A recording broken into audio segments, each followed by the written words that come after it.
নবীজি ঘরের মধ্যে প্রবেশ করলেন, প্রচন্ড জ্বর এলো। এই প্রচন্ড জ্বর নিয়ে তিনি শুয়ে আছেন, কখনো বেহুশ কখনো হুশ। এর মধ্যে এশার আজান হয়ে গেল। সাহাবীরা বহুক্ষণ অপেক্ষা করে হযরত আবু বকরের ইমামতিতে নামাজ শুরু করলেন। হুজুরের হুশ এলো, প্রশ্ন করলেন, আয়েশা রে, এখন কোন সময়? হযরত আয়েশা বলেন, ইয়া রাসূলুল্লাহি, মসজিদে নববীতে নামাজ শুরু হয়ে গেছে। সাহাবীরা অনেকক্ষণ অপেক্ষা করে আমার বাবার ইমামতিতে নামাজ পড়তেছে সবাই, কিন্তু সাহাবীরা কেঁদে কেঁদে নামাজের মধ্যেই কাঁদতে কাঁদতে অস্থির হয়ে যাচ্ছে। তাদের মনে ধারণা হয়েছে নবীজির পেছনে নামাজ পড়ার কিসমত থেকে তারা মাহরুম হয়ে গেল। নবীজি বলেন, আয়েশা, দরজা খুলে দাও আর আমার মাথাটা একটু উঁচু করে ধরো, আমি একটু নামাজের দৃশ্যটা দেখি। দরজা খুলে দেওয়া হলো, নবীজির মাথা উঁচু করে ধরা হলো। নামাজের জামাতের দৃশ্য দেখে নবীজি আবার শুয়ে পড়লেন। হযরত আয়েশা লক্ষ্য করে দেখেন নবীজির দুই চোখের কোনা দিয়া পানি পড়তেছে। মা আয়েশা জিজ্ঞেস করেন, ইয়া রাসূলুল্লাহ, নামাজের দৃশ্য দেখে চোখে কেন পানি এলো? হুজুর বলেন, আয়েশা রে, এটা কোনো দুঃখের পানি না, এটা তৃপ্তির পানি। এই যে জামাত নামাজ পড়তেছে লোকেরা, এই জামাত কায়েমের জন্য তায়েফের ময়দানে অনেক রক্ত আমার ঝরেছে। উহুদের ময়দানে দান্দান মোবারক শহীদ হয়েছে, সাহাবায়ে কেরাম জীবন দিয়েছে। এই যে জামাত আমি দেখতে পেলাম, ভবিষ্যতের একটা ছবি যেন চোখে ধরা পড়লো। আমার মনে হলো কিয়ামত পর্যন্ত এই পৃথিবীতে আমার যত উম্মত আসবে তারা এইভাবে করে জামাতে নামাজ আদায় করবে। নবীজি মাথার কাছে মালাকুল মউত যখন এসে গেছেন, আমার ভাইরা, এই পৃথিবীতে যত নবীরা এসেছিলেন মৃত্যুর সময় সমস্ত নবীরা শেষ কথা যেটা বলেছেন, হাদিস, সমস্ত নবীরা উম্মতের জন্য মৃত্যুর মুহূর্তে শেষ কথা যেটা বলেছেন সেটা হলো আসসালাত, আসসালাত, নামাজ, নামাজ।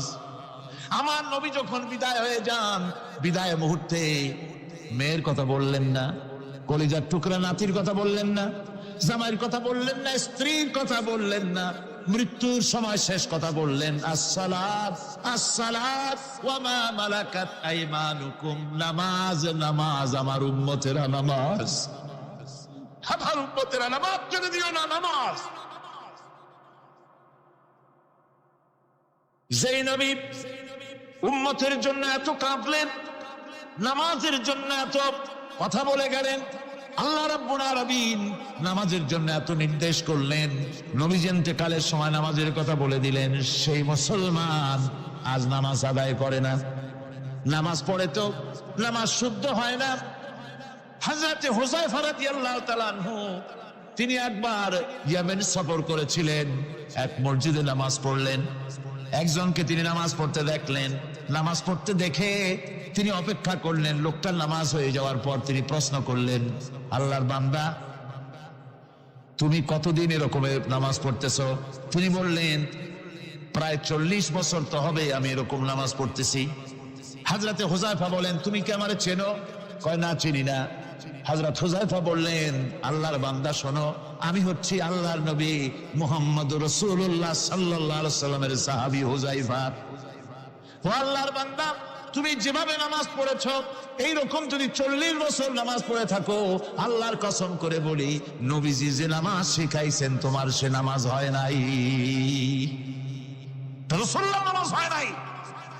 নামাজ পড়লেই হবে না। রাসূলুল্লাহ বলেছেন, সাল্লু কামা রাআইতুমুনি উসাল্লি, নামাজ পড়ো সেইভাবে যেভাবে আমার পড়তে দেখো।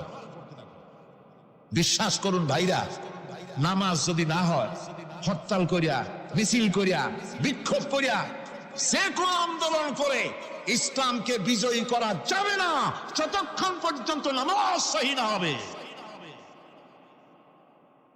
নামাজ হচ্ছে ফাউন্ডেশন। নামাজ নাই, কিচ্ছু নাই। ঠুকঠাক করে দুইটা সেজদা দিয়ে উঠে যাবেন, আপনার ইসলামী আন্দোলনের 4 পয়সার দাম নাই। নামাজ আগে, জিহাদের ময়দানেও নামাজ, নামাজ সহিভাবে আদায় করতে হবে। নামাজ থেকে দাঁড়াবেন, রুকুর থেকে দাঁড়ায় গেলেন, বলবেন রব্বানা লাকাল হামদ, কোন রব্বানা লাকাল হামদ হামদান কাসীরান তাইয়িবান মুবারাকান ফীহি। একজন সাহাবী এই দোয়াটা পড়ছিলেন। নামাজ শেষ করে আল্লাহর নবী প্রশ্ন করলেন, নামাজের ভিতরে অতিরিক্ত এই কথাগুলি কে বলেছো? সাহাবী ভয় পেয়ে গেলেন। ভয় তিনি বললেন, হুজুর আমি বলেছি। হুজুর বললেন, তুমি জানো না আমি নবী, তুমি নবী না। আমি যা দেখি তুমি দেখতে পাও না। তুমি যখন এই দোয়াটা করতেছিলে আমি লক্ষ্য করেছিলাম আল্লাহর রহমতে ফেরেশতারা প্রতিযোগিতা করতেছিল তোমার আমলনামায় কে কত বেশি নেকি লিখবে। রুকুতে দাঁড়ায়া এটা পড়বেন, সেজদায় চলে যাবেন, দুই সেজদার মাঝখানে ততক্ষণ বসে থাকবেন যতক্ষণ একটা সেজদার ভিতরে ছিলেন। পড়বেন আল্লাহুম্মা গফিরলি ওয়ারহামনি ওয়াহদিনি ওয়াআফিনি ওয়ারযুকনি। নামাজের মধ্যে দোয়া করতেছে, আল্লাহ আমারে ক্ষমা করে দাও। এসব দোয়া সব হুজুরের। আমাকে ক্ষমা করো, আমাকে হেদায়েত দাও, আমাকে সুস্থ করো, আমাকে রহম করো, আমাকে রিজিক দাও। সুবহানাল্লাহ। নামাজের ভিতরে দোয়া কবুলের সময়, নামাজের সিজদার ভিতরে দোয়া কবুল হয়। এইভাবে করে রাসূল করিম সাল্লাল্লাহু আলাইহি ওয়াসাল্লামের নামাজটা কেমন হাক্কানি উলামাদের কাছ থেকে জেনে নেবেন। যেহেতু হুজুর বলেছেন সাল্লু কামা রাআইতুমুনি উসাল্লি, নামাজ পড়ো সেইভাবে যেভাবে আমাকে পড়তে দেখো। পাশে বুঝতে পেরেছি মুহাম্মদ সাল্লাল্লাহু আলাইহি ওয়াসাল্লাম আল্লাহর রহমত, করুণার নবী, দয়ার নবী। তার কাছে যদি আমি যেতে পারি তাহলে তিনি আমার সম্পর্কে, যদি তার সামনে যেতে পারি তাহলে তার কঠোর মনোভাব আমার প্রতি নরম হয়ে যাবে। এই মনে করে সাহাবায়ে কেরামদের চোখ এড়ায়া তিনি হুজুরের সামনে গিয়ে হাজির হয়ে গেলেন। হুজুর তাকে দেখি বললেন, তোমার নাম নাওয়াসি? তিনি বললেন, হ্যাঁ আমার নাম ওয়াসি। হুজুর বললেন, তুমি আমার চাচাকে শহীদ করেছো? ওয়াসি বললেন, জাহালাতের কারণে তা করেছি। হুজুর বললেন, কেমনে শহীদ করেছো আমার চাচাকে, আমার একটু শোনাও। ওয়াসি বলতে লাগলেন, আমি বল্লম দিয়ে হযরতে হামজার শরীরকে এফোড় ওপড় করে দিয়েছি, তারপরে তার বুককে খঞ্জর দিয়ে ফেরে বুকের ভিতর থেকে কলিজাটা বের করে নিয়ে আমি হাতে দিয়ে দিয়েছি হেন্দাই কলেজা চিবিয়ে চিবিয়ে খেস। রাসূল পাক সাল্লাল্লাহু আলাইহি ওয়াসাল্লাম হাদিস শরীফে এসেছে, ওয়াসির বর্ণনা যখন তিনি শুনতেছিলেন রাসূলের চোখ থেকে তখন পানি পড়ে দাড়ি মোবারক ভিজে ভিজে পড়তেছিল। ঘটনা শোনার পর রাসূলুল্লাহ বললেন, ওয়াসি তুমি কি চাও? ওয়াসি বললেন, আমি ইসলাম কবুল করতে চাই। হুজুর তাকে মুসলমান বানালেন। বললেন, তুমি মুসলমান হলে কিন্তু সব সময় তুমি আমার সামনে আসবে না, তার কারণ তোমাকে দেখলে পরে আমার মনের ভিতরে আমার চাচার কথা মনে উঠে যাবে। আমি আমার আব্বাকে পাই নাই, আব্বার স্নেহ যত্ন আমার কিসমতে তেমন হয় নাই। আমার চাচা হামজা আমাকে পিতার মতো করে আমাকে স্নেহ করেছে, তোমাকে দেখলে পরে তার কথা মনে পড়বে, সুতরাং তুমি সবসময় আমার সামনে আসবে না। ওয়াসি সেদিন শপথ নিয়েছিলেন, রব্বুল আলামিন আমি জাহালাতের কারণে যেই বল্লম দিয়ে ইসলামের একজন শ্রেষ্ঠ সন্তানকে আমি শহীদ করে ফেলেছিলাম, আমি বুঝতে পারি নাই, ওই বল্লমটা আমি হেফাজতে রেখে দিয়েছি। তুমি আমার এই দোয়া মঞ্জুর করো, আমি যেন এই বল্লম দিয়ে এই পৃথিবীর নিকৃষ্ট ইসলামের কোন দুশ্মনকে যেন আমি শেষ করে দিতে পারি। আল্লাহ পাক দোয়া তার মঞ্জুর করে নিলেন। মুসাইলামা কাযযাবের বিরুদ্ধে হযরত আবু বকর সিদ্দিক রাদিয়াল্লাহু তাআলা আনহু যে বাহিনী পাঠালেন, হযরত ওয়াসি সেই বাহিনীর মধ্যে ছিলেন।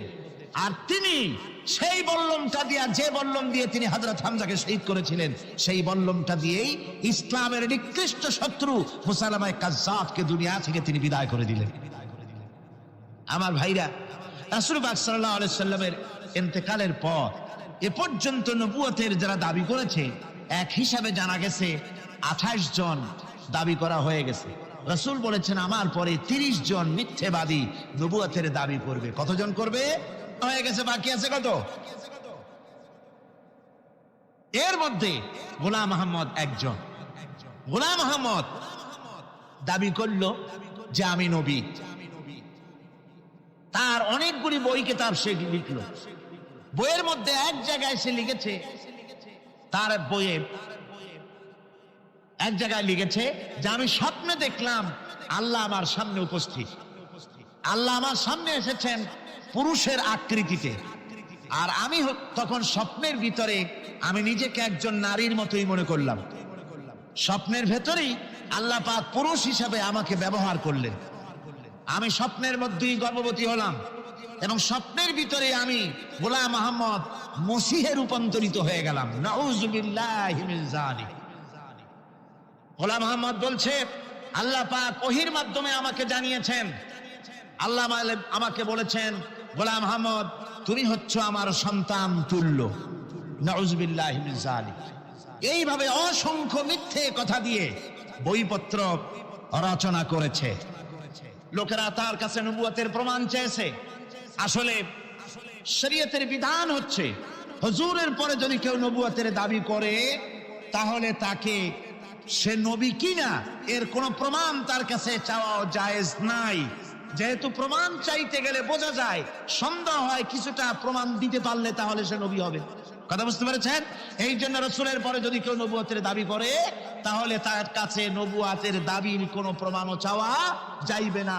বিনা প্রমাণে রাসূলের পরে নবুয়তের দাবি যেই করবে সে কি হবে? জোরে বলেন কি হবে? কাফের হয়ে যাবে। দুনিয়ার সমস্ত উলামা, সমস্ত মুহাদ্দিস, সমস্ত মুফাসসির, দুনিয়ার সমস্ত মুফতি সব একমত, কোনো দ্বিমত নাই, গোলাম মোহাম্মদ কাদিয়ানী কাফের। তার অনুসারীরাও তার জামানায় মাওলানা আতাউল্লাহ শাহ বুখারী রাহমাতুল্লাহ আলাইহি তার সঙ্গে একটা বহস হলো। যেহেতু গোলাম মোহাম্মদ বলেছিল যে আমার এই 40 দিনের মধ্যে কেউ প্রতিবাদ করুক যেগুলি আমার ওহী নয়। হযরতে মাওলানা আতাউল্লাহ শাহ বুখারী রাহমাতুল্লাহ আলাইহি সেই যুগের একজন শ্রেষ্ঠ আলিম, তিনি বললেন, আমি তোমার কাছে কোনো প্রমাণ চাই না তুমি নবী কিনা। আমি জানি তুমি মিথ্যেবাদী, তবে তোমাকে বলতে হবে তুমি এই শক্তি কোথায় পেলে। গোলাম মোহাম্মদ বলল, কোরআন শরীফেই আছে আমার এই শক্তির উৎস। কোথায়? বলল যে এই যে আয়াতটা আমি আপনাদের সামনে তেলাওয়াত করেছি, ঈসা আলাইহিস সালামের ওই কথাই গোলাম মোহাম্মদ বলল যে হযরত ঈসা আমার সম্পর্কে বলেছেন, ইয়াতি মিন বাদ ইসমুহু আহমদ, আমার পরে একজন নবী আসবেন, রাসূল আসবেন, তার নাম হবে আহমদ, আমি সেই আহমদ। মাওলানা আল্লাহ বুখারী বলছেন, তোমার নাম তো আহমদ না, তোমার নাম হচ্ছে গোলাম আহমদ। তার অর্থ হলো হযরত ঈসা আলাইহিস সালাম যে আহমদের কথা বলেছেন তুমি সেই আহমদের গোলাম।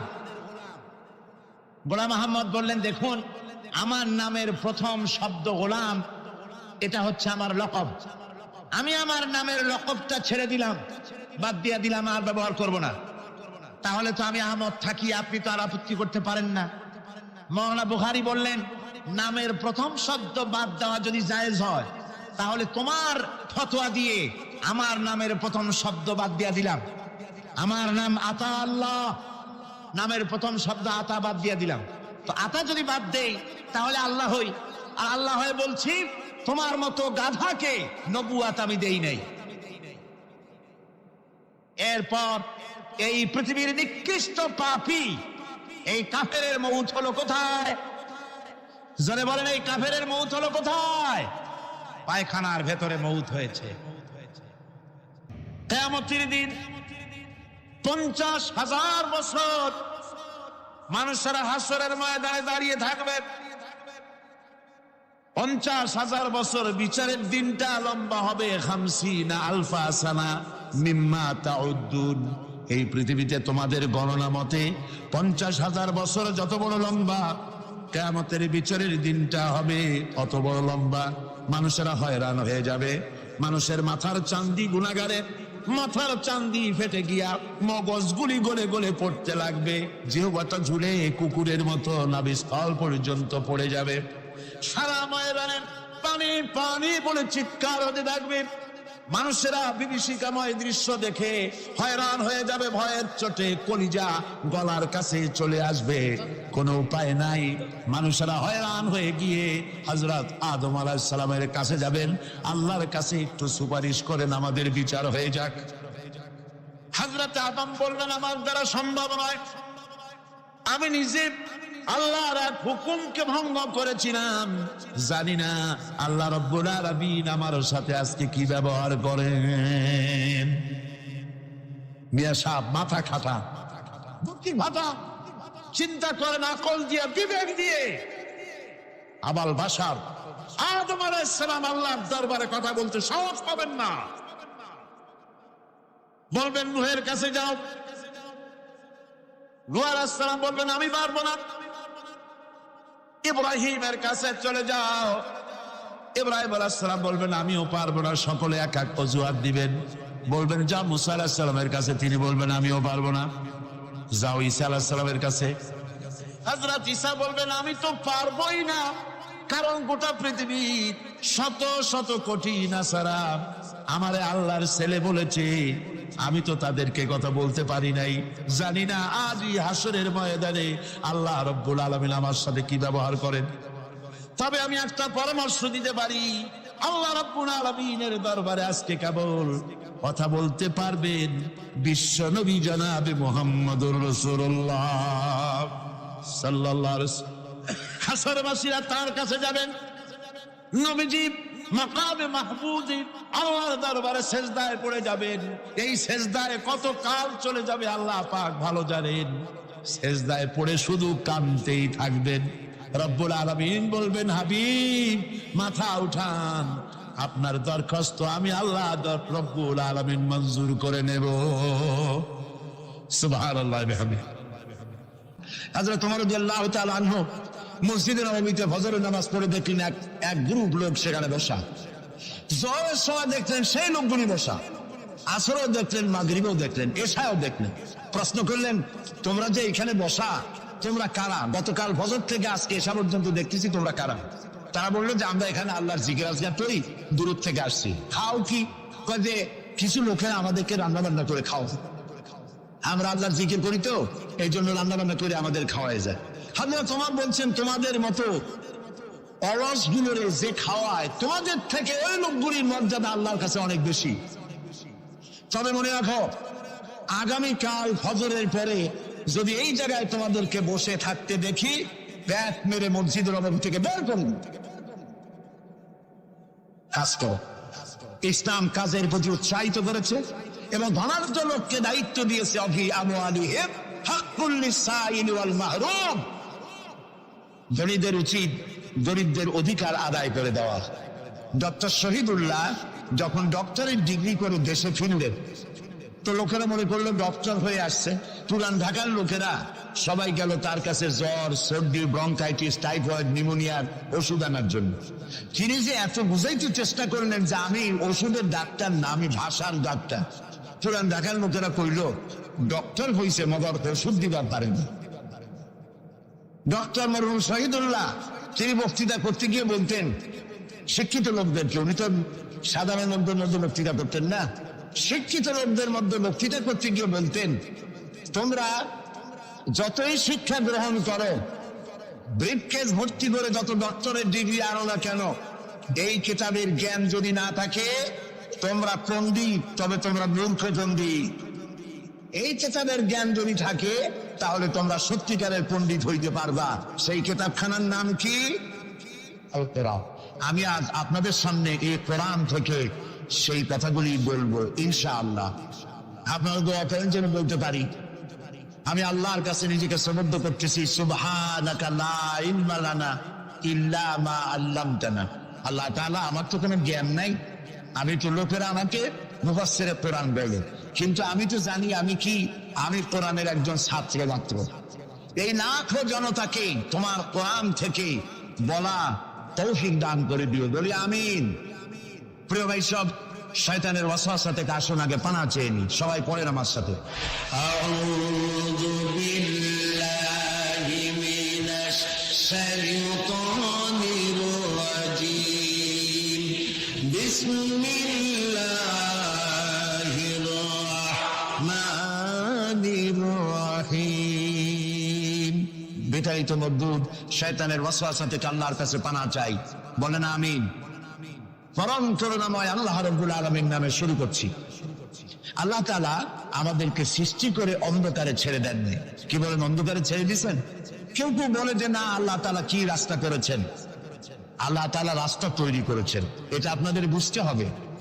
পাহাড়িয়া এলাকায় আপনি যদি হারায় যান, সেখানে কোনো গভর্নমেন্ট রাস্তা করে নাই, কিন্তু আল্লাহ তাআলা গিরিপথ তৈরি করে রাখছেন। মরুভূমির মধ্যে যদি হারিয়ে যান, সেখানেও আপনি দিক নির্দেশনা পাবেন। সমুদ্রের ভিতরে যদি আপনি হারিয়ে যান, কোনো নাবিক যদি হারায়, দিনের বেলায় সেটা কম্পাস দিয়ে চললো, রাতের বেলায় তার চলার জন্য আকাশে আল্লাহ তারকা খচিত করে রেখেছেন, যাতে নাবিকরা হারিয়ে না যায়। যে আল্লাহ রাব্বুল আলামিন পাহাড়ি এলাকার ভিতরে মানুষ যেন হারিয়ে না যায়, এজন্য পাহাড়ের ভিতরে গিরিপথ তৈরি করলেন। মরুভূমির ভিতরে চলার জন্য দিকের নির্দেশনা দিলেন। সমুদ্রের ভিতরে নাবিক যাতে না হারায়, আকাশে তারকা আল্লাহ তাআলা খচিত করে রাখলেন। সেই আল্লাহ রাব্বুল আলামিন পৃথিবীতে মানুষ চলাফেরা করবে, মানুষ জন্মগ্রহণ করে মৃত্যু পর্যন্ত চলার জন্য তার অর্থনীতি প্রয়োজন, রাজনীতি প্রয়োজন, সমাজনীতি প্রয়োজন, তার শিক্ষানীতি প্রয়োজন। জীবনের এই নীতিমালার বাঁকে বাঁকে মোড়ে মোড়ে সে হারায় যাবে। আল্লাহ তাআলা এমনটি তার বান্দার প্রতি আচরণ করতে পারেন না। সেজন্য রব্বুল আলামিন বান্দা পৃথিবীতে যেন সঠিক পথে চলতে পারে, এজন্য তার জীবনের প্রত্যেকটি মোড়ে মোড়ে বাঁকে বাঁকে আল্লাহ তাআলা কোরআনের আলো, নূরের আলো আল্লাহ জ্বালিয়ে রেখেছেন। আল্লাহ তাআলা বলেন, قد جاءكم من الله نور وكتاب مبين قد جاءكم من الله نور।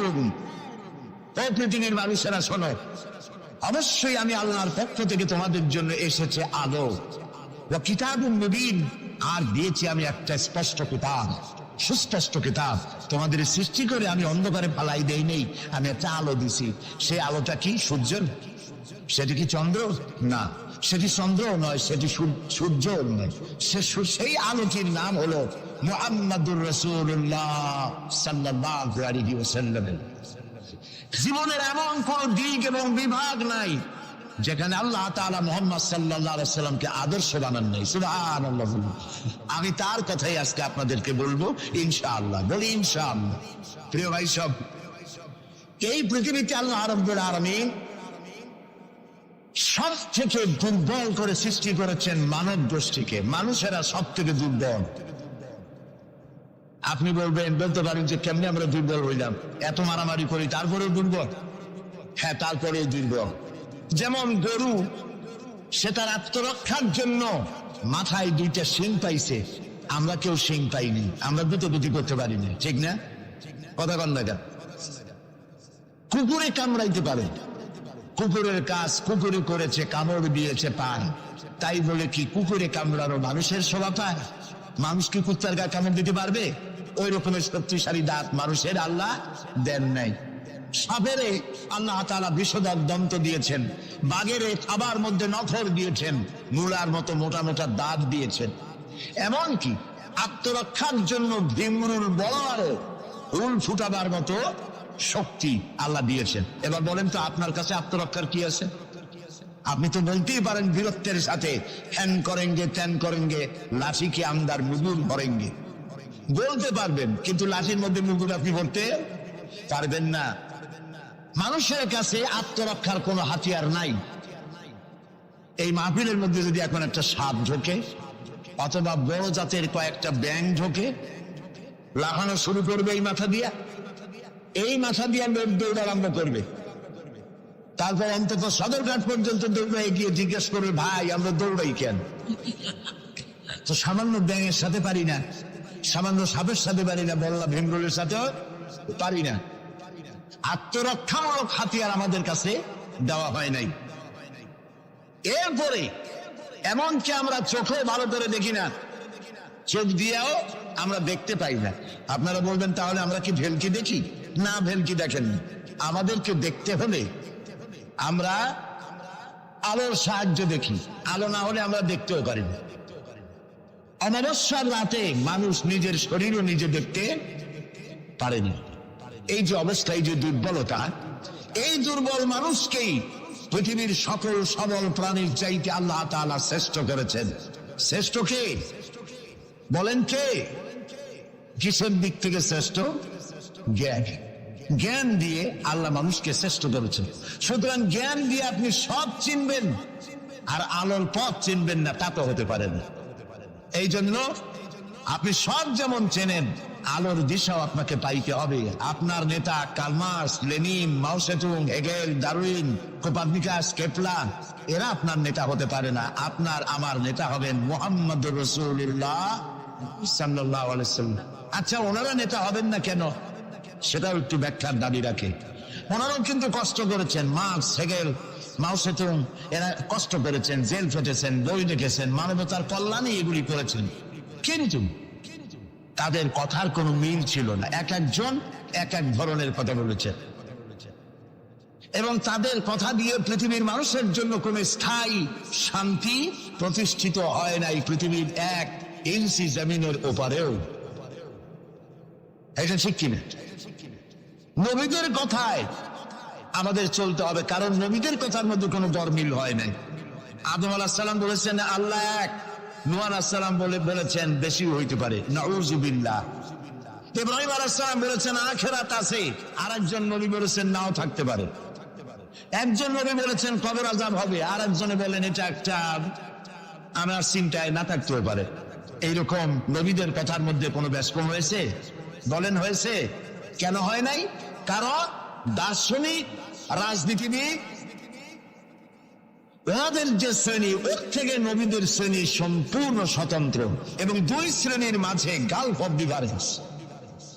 দার্শনিক এবং রাজনীতিবিদরা তারা কথা বলেন নিজস্ব মন মস্তিষ্ক প্রসূত জ্ঞান দিয়ে, আর নবীরা কথা বলেন আল্লাহর জ্ঞান দিয়ে। এই জন্য পৃথিবীতে যত নবী এসেছেন সমস্ত নবীদের স্লোগান ছিল একটা। কয়টা ছিল?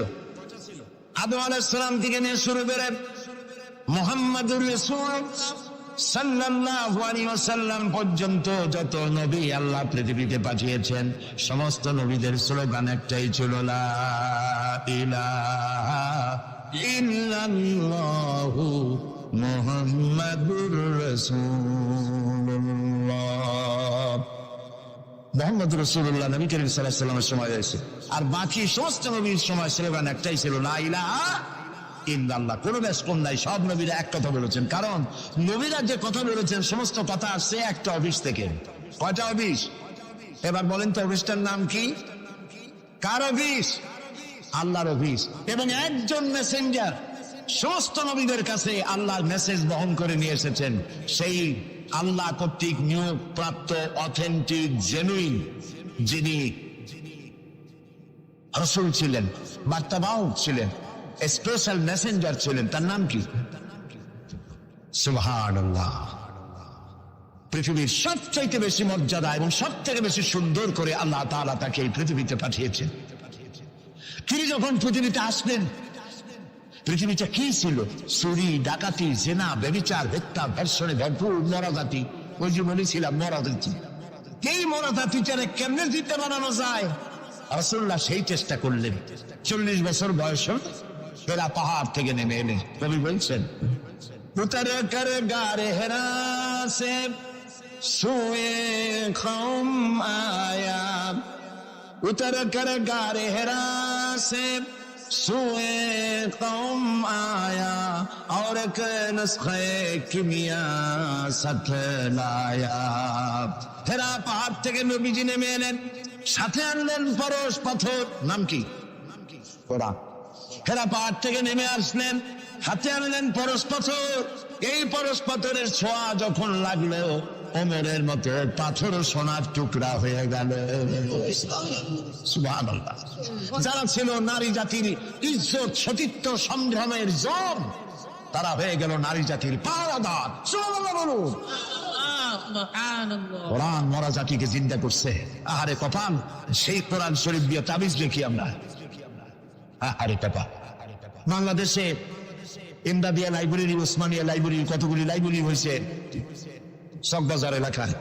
আমি তাদেরকে অনুরোধ করব, আপনারা এই আকামটা কখনো করবেন না। ভালো কাজটা করতেছেন, বইপত্র ছাপেন, কিন্তু কোরআন শরীফের মধ্যে আপনারা তাবিজ ঢুকাইছেন। তাদের লেখা, তাদের ছাপানো কোরআন শরীফের মধ্যে দেখা যায় সূরা ইউসুফের নকশা, সূরা মরিয়মের নকশা, সূরা মায়েদার নকশা, ইয়াসিনের নকশা, এবং লেখা আছে এই নকশা ব্যবহার করলে মাথা ভালো হবে, ওই নকশা ব্যবহার করলে বিয়ে হবে তাড়াতাড়ি, এই নকশা ব্যবহার করলে তাড়াতাড়ি বাচ্চা হবে। কোথায় পেয়েছি? কোরআন শরীফ তাবিজের জন্য নাজিল হয় নয়, বিশ্বাস করুন মুসলমান। সুতরাং নকশা আঁকায়া কোরআন শরীফে ছাপানো আল্লাহর কালামের সাথে বেয়াদবি। যারা এই কাজটি করছেন আমি তাদেরকে অনুরোধ করি, আল্লাহর রাস্তায় এই কাজ বন্ধ করে দিন, তওবা করুন। কোথায় পেলেন? সূরার কতগুলি নকশা বানাইছেন? 577, 1372, 1940। এদিকে কেমনে হইল সূরা ফাতিহা?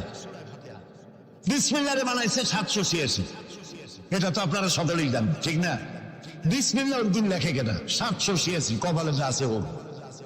প্রিয় ভাই সব, 10 লক্ষ বার যদি 786 লেখেন, একবার বিসমিল্লাহ সমান হবে না।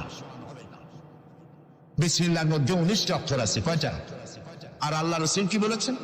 আল্লাহর নবী বলেছেন, কোরআনে কারীমের প্রত্যেকটি অক্ষরে যখন পড়বে বান্দা 10টা করে নেকি হবে।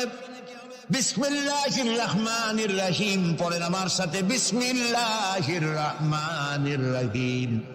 রাসূলুল্লাহর ওয়াদা অনুযায়ী আমার সাথে যখনই পড়লেন বিসমিল্লাহির রহমানির রহিম, একটা অক্ষরে 10, 19টায় 190টি নেকি আমাদের আমলনামায় লেখা হয়ে গেছে।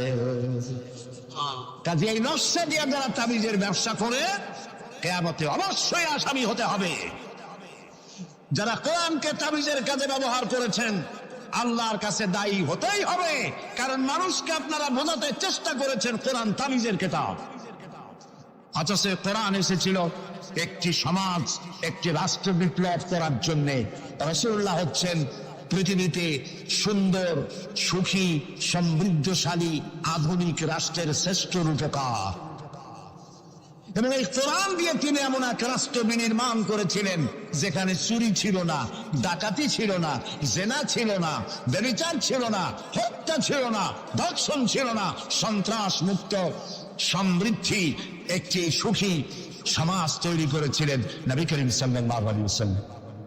প্রিয় ভাই সব, বড় আফসোস লাগে সেই কোরআনে শুধু চুমাই খাই, বুকেই লাগাই, আর এই কোরআন শরীফ নিয়ে আমরা কাজে লাগাইতে পারলাম না। এটা ঠিক কিনা?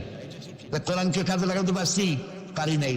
কোরআন শরীফ খালি জুলে জুলে পড়ি। দেখেন, রমজান মাসে আমাদের দেশের লোকেরা দেখতে করে, ভাই তোমার বাড়ি কি হয়েছে জানি না, আমার পুতের বউ 7 খতম, আমার মেয়ে ক্লাস 9-এ পড়ে, ও 3 খতম, ওর মায় 13 খতম, আর আমি নিজে এমনি খতম। আপনি প্রতিযোগিতা করে কোরআন শরীফ খতম করবেন, এই জন্য নাযিল হয়েছে কোরআন শরীফ। আপনি কি বিশ্বাস করেন? কোন কোন সাহাবী সূরা বাকারা শেষ করতে সময় লেগেছে 2 বছর, 3 বছর। কেন পড়তে পারতেন না তিনি? সময় লাগলো কেন? এই জন্য সময় লেগেছে। এক একটি আয়াত তারা তেলাওয়াত করেছেন, শুনতেছেন কথা? এক একটি আয়াত তেলাওয়াত করেছেন, অর্থ বুঝেছেন, ব্যাখ্যা বুঝেছেন, জীবনের উপরে আমল করেছেন, এরপর আরেকটা আয়াত পড়েছেন, বুঝেছেন, আমল করেছেন, তারপরে আরেকটা পড়েছেন।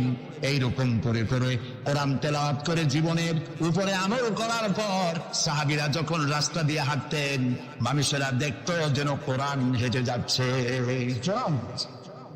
আরে আজ পৃথিবীতে আমরা মায়ের খাবো না কেন? আমি তো বলি বুশের মতো আরো 2-4টা বুশ আসা দরকার। মাইল আমাদের খাওয়াই দরকার। দুনিয়ার সব জাতি চেনা যায়, মুসলমান চেনা যায় না। প্রিয় ভাই সব, নবী করিম সাল্লাল্লাহু আলাইহি ওয়াসাল্লাম এই পরশ পাথর নিয়ে আসলেন। ওমর আসতেন রাসূলকে হত্যা করতে। চিন্তা করেন, নবী হত্যা করতে আসে, কত বড় জাহেল সেই ওমর। আর ওমর ছিলেন কি হইলেন বলেন? কি সোনা, ডায়মন্ড হয়ে গেলেন। আল্লাহু আকবার বলেন। আমার রাসূল বললেন, আমার পরে লা নবিয়্যা বাদি ওয়ালা রাসূলা, আমার পরে নবী হবে না, রাসূলও হবে না। কিন্তু আমার পরে যদি আল্লাহ কাউকে নবী বানাতেন, ওমর অবশ্যই নবী হয়ে যেতেন। আল্লাহু আকবার। প্রিয় ভাই সব, ওমর রে জাহালাত থেকে কয়লার খনি ছিল ওমর, সেখান থেকে ডায়মন্ড বানাই দিল আল্লাহ তাআলা। কি দিয়ে বানাইলেন? কোরআন। আমরা কিন্তু এর কাছেও যাইতে পারলাম না, খালি সুমা দিলাম আর তাবিজ বানাই ডলাই চলাইলেন। এই কোরআন শরীফ আমরা একটা কাপড় দিয়ে পেঁচাই রাখি, আমাদের ঘরে কাপড় দিয়ে কোরআন অনেকের বাড়িতে পেঁচানো আছে, আছে না? এই কাপড়টা যদি মাটিতে পড়ে যায়, যদি তাও লাগে, তাহলে আমরা আটকে উঠি, ঠিক না? কাপড়টা উঠাই কি করি? সুমা দিই। একটা কাপড় আর তো কিছু না, এখানে তো টেবিলেও কাপড় আছে, আমার পায়ের তলেও কাপড় আছে, আমার পরনেও কাপড় আছে, ঠিক না? আপনাদের আছে না? টেবিলে পাও লাগলে তো আমি আটকে উঠি না। কোরআন শরীফের সাথে যে কাপড়টা ছিল ওটা পড়ে গেলে পাও লাগলে আটকে উঠি এবং অপরাধ বোধের সৃষ্টি হয়, ঠিক কিনা? কেন হয়? কারণ এই কাপড়টা কোরআনের সাথে কিছুদিন জড়ানো ছিল। কয়েকটা দিন কোরআনের সাথে জড়িয়ে থাকার কারণে একটা কাপড়ের টুকরার ইজ্জত যদি বাড়ে, ইজ্জত যদি বেড়ে গেল, যাদের জন্য কোরআন নাজিল হইল ওদের ইজ্জত বাড়লো না। আহা, আমাদের ইজ্জত বাড়ছে। আমাদের ইজ্জত যদি বাড়বে তাহলে ইরাকে বুশেরা আমাদের মারে কেন? আমাদের ইজ্জত যদি বাড়ে তাহলে শ্যারন প্যালেস্টাইনে আমাদের মারে কেন? আমাদের ইজ্জত যদি বাড়ে তাহলে কাশ্মীরে ভারতের কাফের সরকার আমাদের মারে কেন? আলজেরিয়ায়, বসনিয়ায়, চেচনিয়ায়, এরিত্রিয়ায়, সারা পৃথিবীতে আমরা মার খাচ্ছি। তাহলে কি এই কথা বুঝবো যে কোরআন থাকবে যে জাতির কাছে, কোরআনের কারণেই তারা মার খাবে? আল্লাহ কি বলে শুনুন। আল্লাহ রাব্বুল আলামিন বলেন, তাহা মা আনজালনা আলাইকাল কুরআনা লিতাশকা। ও নবী, কোরআন আমি এই জন্য নাজিল করি নাই যে কোরআন আপনাকে ভাগ্য বিপর্যস্ত করে দেবে, হতভাগ্য বানায় দেবে। কোরআন এই জন্য নাজিল করি নাই। কোরআন নাজিল করেছে এই জন্য কোরআনের ধারক বাহক যারা হবে তারা শাসিত হবে না, গোটা বিশ্বকে তারা শাসন করবে। এই জন্য এসেছিল কোরআন। কারণ কোরআন দিয়ে শাসন করলেই মানুষেরা নিরাপত্তা পাবে। নারীর অধিকার কে দিল? এই কোরআন দিয়েছে। শ্রমিকের অধিকার কে দিল? এই কোরআন দিয়েছে। কৃষক, মজুর, সাদা এবং কালো মানুষের ব্যবধান কে দূর করলো? এই কোরআন করেছে। সুবহানাল্লাহ। এই কোরআনের মধ্যে কি কি আছে? এর মধ্যে রাজনীতি আছে, অর্থনীতি আছে, সমাজনীতি আছে, দর্শন আছে, এর মধ্যে পররাষ্ট্রনীতি আছে, পররাষ্ট্রনীতি আছে। বিজ্ঞান আছে বলে এ কোরআন বিজ্ঞানের বই নয়। ইতিহাস আছে বলে এ কোরআন ইতিহাসের বই নয়। রাজনীতি আছে বলে এটা রাজনীতির কিতাব নয়। অর্থনীতি আছে বলে এটা অর্থনীতির কিতাব নয়। তাহলে প্রশ্ন হবে এটা কি? এটা হচ্ছে মানুষের জীবন পরিচালনার জন্য যত নীতি প্রয়োজন, সমস্ত নীতির মূল নীতি যে কিতাবে লেখা হয়েছে সেই কিতাবের নাম আল কোরআন। প্রিয় ভাই সব, নবী করিম সাল্লাল্লাহু আলাইহি ওয়াসাল্লাম কে আল্লাহ তাআলা এজন্য পাঠান নাই যে তিনি আর তার সাহাবীরা মসজিদে বসে বসে আল্লাহ আল্লাহ করবেন আর রাষ্ট্র চালাবে ফেরাউন আর নমরুদেরা, রাষ্ট্র চালাবে আবু জাহেলের গোষ্ঠীরা, ফাসিক, ফুজ্জার, নামাজ নাই, রোজা নাই, ঘুষখোর, মদখোর, এরা রাষ্ট্র চালাবে। এই জন্য ইসলাম আসে নাই। ইসলাম এসেছে রাষ্ট্র পরিচালনা করার অধিকার কোরআনে কার? আল্লাহ রাব্বুল আলামিন বলেন, আলা লাহুল খালকু ওয়াল আমর ইনিল হুকমু ইল্লা লিল্লাহ। সৃষ্টি যার, আইন চলবে তার। সৃষ্টি যার, আইন চলবে তার। আলা লাহুল খালকু ওয়াল আমর, সৃষ্টি যার, আইন তারই চলবে। কারণ এই কোরআনের তো কোনো পরিবর্তন নাই। এটি সংবিধান, এটি কনস্টিটিউশন। আমাদের একটা কনস্টিটিউশন আছে, আছে না? কবে তৈরি হয়েছিল? 72-তে। 1972 সালে বাংলাদেশের সংবিধান রচিত হয়েছিল। আজকে 2004। 1972 থেকে 2004 এ পর্যন্ত আমার দেশের কনস্টিটিউশন অ্যামেন্ডমেন্ট, সংযোজন, বিয়োজন, পরিবর্তন, পরিবর্ধন ইত্যাদি হয়েছে নাকি হয়নি? কয়বার হয়েছে? 13 বার হয়ে গেছে। 13 বার হয়েছে আর 14 বার হবে খুব শিগগির। তাহলে স্বাধীনতার 32 বছরের ভিতরে যদি সংবিধান 14 বার পরিবর্তন হয়, সংশোধন হয়, এই রেশিও অনুযায়ী 100 বছর যদি যায়, তাহলে কম্বলের লোম বাঁচলে থাকবে কিছু হয়? এটাও একটি সংবিধান। এটার নাম কি? সংবিধান, মানবতার সংবিধান। এটি শুধু মুসলমানদের জন্য নয়, কোন মুসলমান দাবি করতে পারবে না কোরআন একমাত্র আমার কিতাব না। আল্লাহ তাআলা শুরুতেই বলে দিয়েছেন হুদাল লিন-নাস, হুদাল লিল-মুত্তাকিন, হুদাল লিন-নাস, হাযা বায়ানুল লিন-নাস। পৃথিবীর সমস্ত মানব গোষ্ঠীর জন্য হেদায়েতের সর্বশেষ কিতাবের নাম কি? কোরআন শরীফ। প্রিয় ভাই সব, 1400 বছর বা 1500 বছর হয়ে গেছে কোরআনের বয়স। পরিবর্তন হয়েছে কয়বার হয়েছে? কিয়ামতের আগ পর্যন্ত আর কয়বার হবে? একবারও হবে না। কারণ এই কিতাব আসছে কার কাছ থেকে? আল্লাহর কাছ থেকে। তিনি নির্ভুল, তার কোনো ভুল নাই। আমার দেশের সংবিধান পরিবর্তন হয় কেন? এই জন্য হয় যারা সংবিধান রচনা করেছিলেন ওনাদের কাছে ভবিষ্যতের জ্ঞান ছিল না, অতীতের অভিজ্ঞতার ভিত্তিতে বর্তমানকে সামনে রেখে সংবিধান রচনা করেছেন। আর যখন নতুন নতুন সমস্যা সামনে আসছে তখন অতীতের অভিজ্ঞতা শেষ, নতুন অভিজ্ঞতা দিয়ে আবার পরিবর্তন করা লেগেছে, ঠিক কিনা? আল্লাহর কাছে কাল কয়টা? একটা। সেই কালটার নাম কি?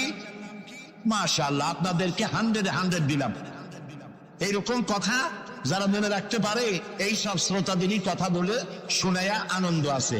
আল্লাহ যেন আমারও ফায়দা দেয়, আপনাদেরকেও দেন বলি আমিন। তাহলে আল্লাহ রাব্বুল আলামিনের কাছে কাল হইল কয়টা? একটা। ওই কালটার নাম কি? বর্তমান। বর্তমানের উপরে ভিত্তি করে আল্লাহ তাআলা কোরআন তৈরি করেছেন, তাই এর কোনো অ্যামেন্ডমেন্টের প্রয়োজন হয় নাই, কিয়ামত পর্যন্ত হবে না। যদি শান্তি চাই, আমাদের দেশে এখন তো আগেও সন্ত্রাস ছিল, এখনো সন্ত্রাস আছে। সন্ত্রাস নির্মূল আমরা করতে পারবো না যতক্ষণ না এই কোরআনের শাসন প্রতিষ্ঠিত হচ্ছে, ততক্ষণ পর্যন্ত সন্ত্রাস নির্মূল করা যাবে না। এই ব্যাপারে আরো কথা সামনে বলবো, বলেন ইনশাআল্লাহ। প্রিয় ভাই সব, তো আল্লাহ রাব্বুল আলামিন আমাদেরকে একখানা কিতাব দিলেন আর জিজ্ঞেস করলেন, আমাদেরকে বললেন আফাগায়রা দীনিল্লাহি ইয়াবগুন ওয়া লাহু আসলামা মান ফিস সামাওয়াতি ওয়াল আরদি তাওআন ওয়া কারহা। আফাগায়রা দীনিল্লাহি ইয়াবগুন, আল্লাহর দেওয়া জীবন ব্যবস্থাকে ছেড়ে দিয়ে মানুষের তৈরি করা, অন্যের তৈরি করা কোন জীবন বিধান তোমরা তালাশ করো নাকি? আল্লাহ প্রশ্ন করছো। ওয়ালাহু আসলামা মান ফিস সামাওয়াতি ওয়াল আরদ, অথচ আকাশে যা আছে, জমিনে যা আছে, আমি দত্তের মস্তক সবাই অবনত করে দিয়েছে আমি আল্লাহর সামনে। সুবহানাল্লাহ। আর তাই সেখানে শান্তি। যারা আল্লাহর আইন মানে সেখানেই শান্তি। দেখেন, একটু আগে আমি বলেছিলাম শুরুতে, সকল প্রাণীর আত্মরক্ষার হাতিয়ার আছে। আমাদের যদি আত্মরক্ষা করতে হয়, লাঠি, বন্দুক, ছুরি ইত্যাদির আশ্রয় দিতে হয়। আমার শরীরে, আপনার শরীরে আত্মরক্ষামূলক কোন হাতিয়ার বলে নাই। এখন আপনি বলেন, আত্মরক্ষার হাতিয়ার আছে বাঘের। সুন্দরবনে বাঘ আছে নাকি নাই? আপনারা কি এটা শুনেছেন যে গত বছর সুন্দরবনের বাঘেরা কোন একটা বিষয় নিয়ে রাগারাগি করিয়া নিজেরা কামড়াকামড়ি করে 200 বাঘ মারা গেছে? হয়েছে এরকম? কুমিরের এত বড় বড় দাঁত, এরকম খিল লেগে যান। এই সব কুমিরেরা তারা জঙ্গলে অথবা নদীর ভিতরে মারামারি করিয়া নিজেরা মারামারি করে 400-500 কুমির মারা গেছে। পাখিরা মারামারি করে মরছে, সাপেরা মারামারি করে মরছে। এরকম হয়েছে কখনো? হয় নাই। ধরো আমি বলতে চাই, এই পৃথিবীতে বাঘে, সাপে, কুমিরে, হাঙ্গরে, সিংহে যত না মানুষ মেরেছে, মানুষেরা নিজেরাই তার থেকে লক্ষ গুণে বেশি মানুষ মেরেছে। ওদের মধ্যে শান্তি আছে, আমাদের মধ্যে শান্তি নেই। ওরা আল্লাহর আইন মানে, মানুষ আল্লাহর আইন অমান্য করে, আর সেই জন্যই মানুষকে অশান্তি পোহাতে হয়। এই অশান্তি থেকে বাঁচতে হলে পথ কি? আল্লাহ রাব্বুল আলামিন বলেন, ইত্তাবিউ মা উনজিলা ইলাইকুম মির রাব্বিকুম ওয়া লা তাত্তাবিউ মিন দুনিহি আউলিয়া। ইত্তাবিউ মা উনজিলা ইলাইকুম মির রাব্বিকুম, আনুগত্য করো, অনুসরণ করো, অনুকরণ করো ওই জিনিসের যা তোমার রবের পক্ষ থেকে নাজিল হয়েছে। কি নাজিল হয়েছে বলেন? এইটার অনুসরণ করো। ওয়ালা তাত্তাবিউ মিন দুনিহি আউলিয়া। আর তোমাদের নেতারা যা কিছু তোমাদের জন্য বানিয়েছে তার অনুসরণ করো না। মানব রচিত আইনে শান্তি নাই। আল্লাহ তাআলা বলছেন, আমার বান্দারা ইত্তাবিউ মা উনজিলা ইলাইকুম মির রাব্বিকুম, আল্লাহর পক্ষ থেকে যে কিতাব আসছে এইটার অনুসরণ করো, এটার মধ্যে সব আছে। নবী করিম সাল্লাল্লাহু আলাইহি ওয়াসাল্লাম এটাকে দিয়েছিলেন যেভাবে সেইভাবে করতে হবে।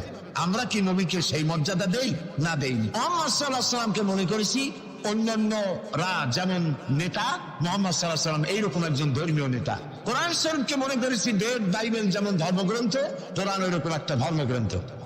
আমি আপনাদেরকে বলতে চাই, এই কোরআন একটি মুকাম্মাল নিজামে হায়াতের নাম। জীবনের সব কথা আল্লাহ তাআলা এখানে বলে দিয়েছেন।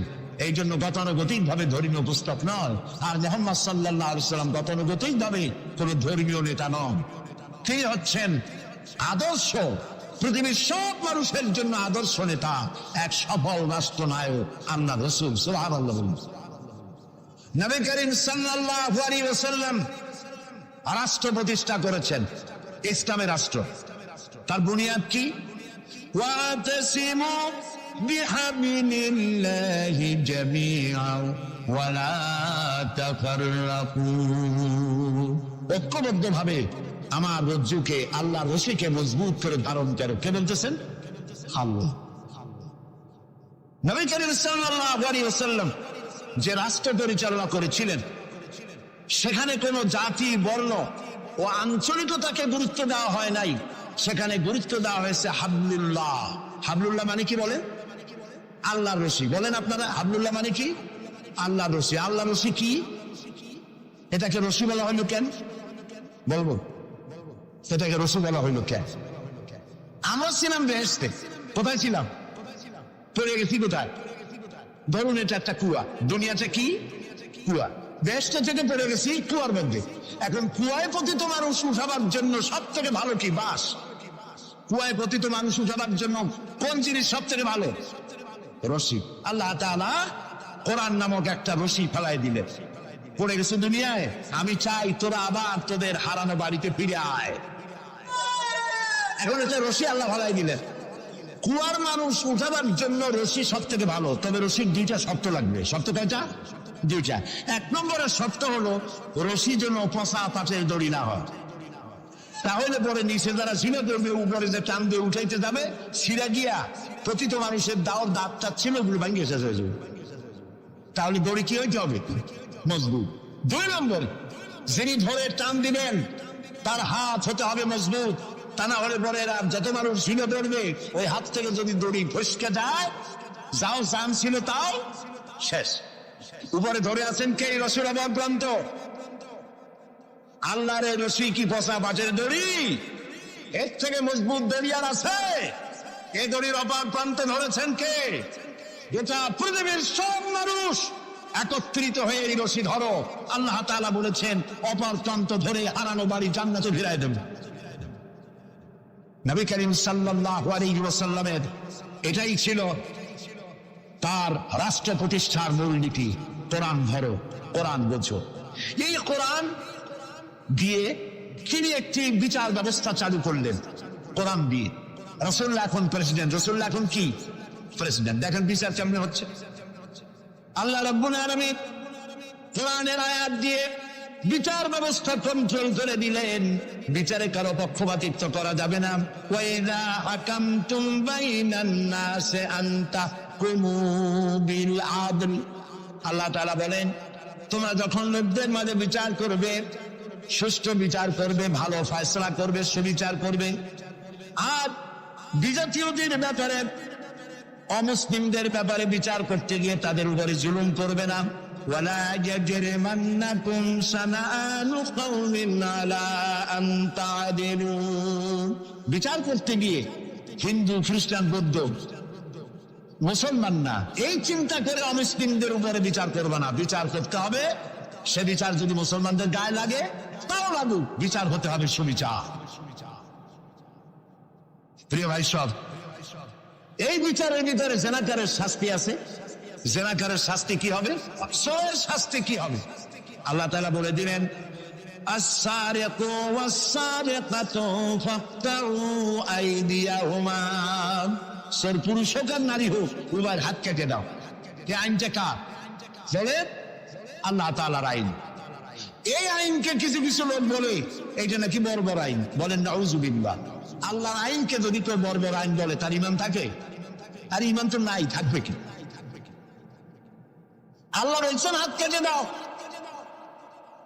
এখন যারা এটার বিরুদ্ধে তারা বলে কি জানেন? ওদের তো বলা হয় বুদ্ধিজীবী। কি জীবী? বুদ্ধিজীবী। আর বুদ্ধির ঠেলায় যত বুদ্ধিজীবী আছে বাংলাদেশে দেখবেন মাথায় কারো চুল নাই, বুদ্ধির জ্বালায় চুল টুল সব শেষ। চতুর্দিকে কিছু আছে স্টেডিয়ামের মতো, চতুর্দিকে দর্শক মাঝখানে খালি। এরা বলে কি? এরা বলে চোরের হাত কাটা আইন বর্বর আইন। হাত কাটলে ও তো গরিব মানুষ, চুরি করছে, হাতটা কাটলে ওর ছেলে মেয়ে না খাই মরবে, সবাই হবে ভিক্ষু। এটা টাইম হলো? ওই বেটারা জানে না চোরের হাত কাটা আইন রাসূলুল্লাহর মক্কি জিন্দেগিতে নাজিল হয় নাই। এই আইন নাজিল হয়েছে রাসূলুল্লাহ যখন মদিনায় প্রেসিডেন্ট। খাওয়া পড়া শিক্ষা চিকিৎসা বাসস্থানের গ্যারান্টি দেওয়া হয়ে গেছে, কারো খাবারের অভাব নাই, পড়ার অভাব নাই। এই সময় আয়াত নাজিল হলো। এখন তো যদি চুরি করে তাহলে বোঝা যাবে এটা তার পেশা অথবা নেশা। পেটের জ্বালায় তো চুরি করেনি, কাজে এখন যদি কেউ চুরি করে হাত কেটে দাও। হযরত ওমর রাদিয়াল্লাহু তাআলা আনহু বলেছেন, তার জামানায় একবার দুর্ভিক্ষ হয়েছিল মদিনায়। তিনি বলেছিলেন এখন যদি কোন চোর ধরা পড়ে এই অবস্থায় যে পেটের জ্বালায় চুরি করছে, এটা যদি প্রমাণিত হয় তাহলে হাত কাটা আইন চালু করবা না। তার মানে ইসলাম আগে দেয় পেটে, তারপরে দেয় পিঠে। এই জন্য ইসলামী সরকার তার কাজই হলো জাতির উপরে, দেশবাসীর উপরে ইনসাফ করা, তাদের প্রয়োজন মিটিয়ে দেওয়া, এটা হচ্ছে তাদের দায়িত্ব। সেই দায়িত্ব করে ইসলাম। এবার দেখেন নরহত্যার শাস্তি। এই যে সমানে খুন হইতেছে বিভিন্ন জায়গায়, শাস্তি হয় না, সেই জন্য খুন বাড়তে থাকে। বিচারের কিছু মাইল পেস আছে, সেই মাইল পেসে চোরগুলা, ডাকাতগুলা, সন্ত্রাসীগুলা পাল্টাইয়া যায়। পুলিশেরা জীবন প্রাণান্ত করে এক একটা আসামি ধরে, প্রাণান্ত করে আসামি ধরে, তারপরে হাইকোর্ট থেকে জামিন পেয়ে যায়। যারে ধরলো জামিন পেয়ে গেল। এখন তো সে পুলিশের নাকের ডগায় আঙ্গুল দিয়ে দেখা যায়, পাল্লা নামার আটকাইতে, ঠিক না? ইসলামের বিধান ভিন্ন।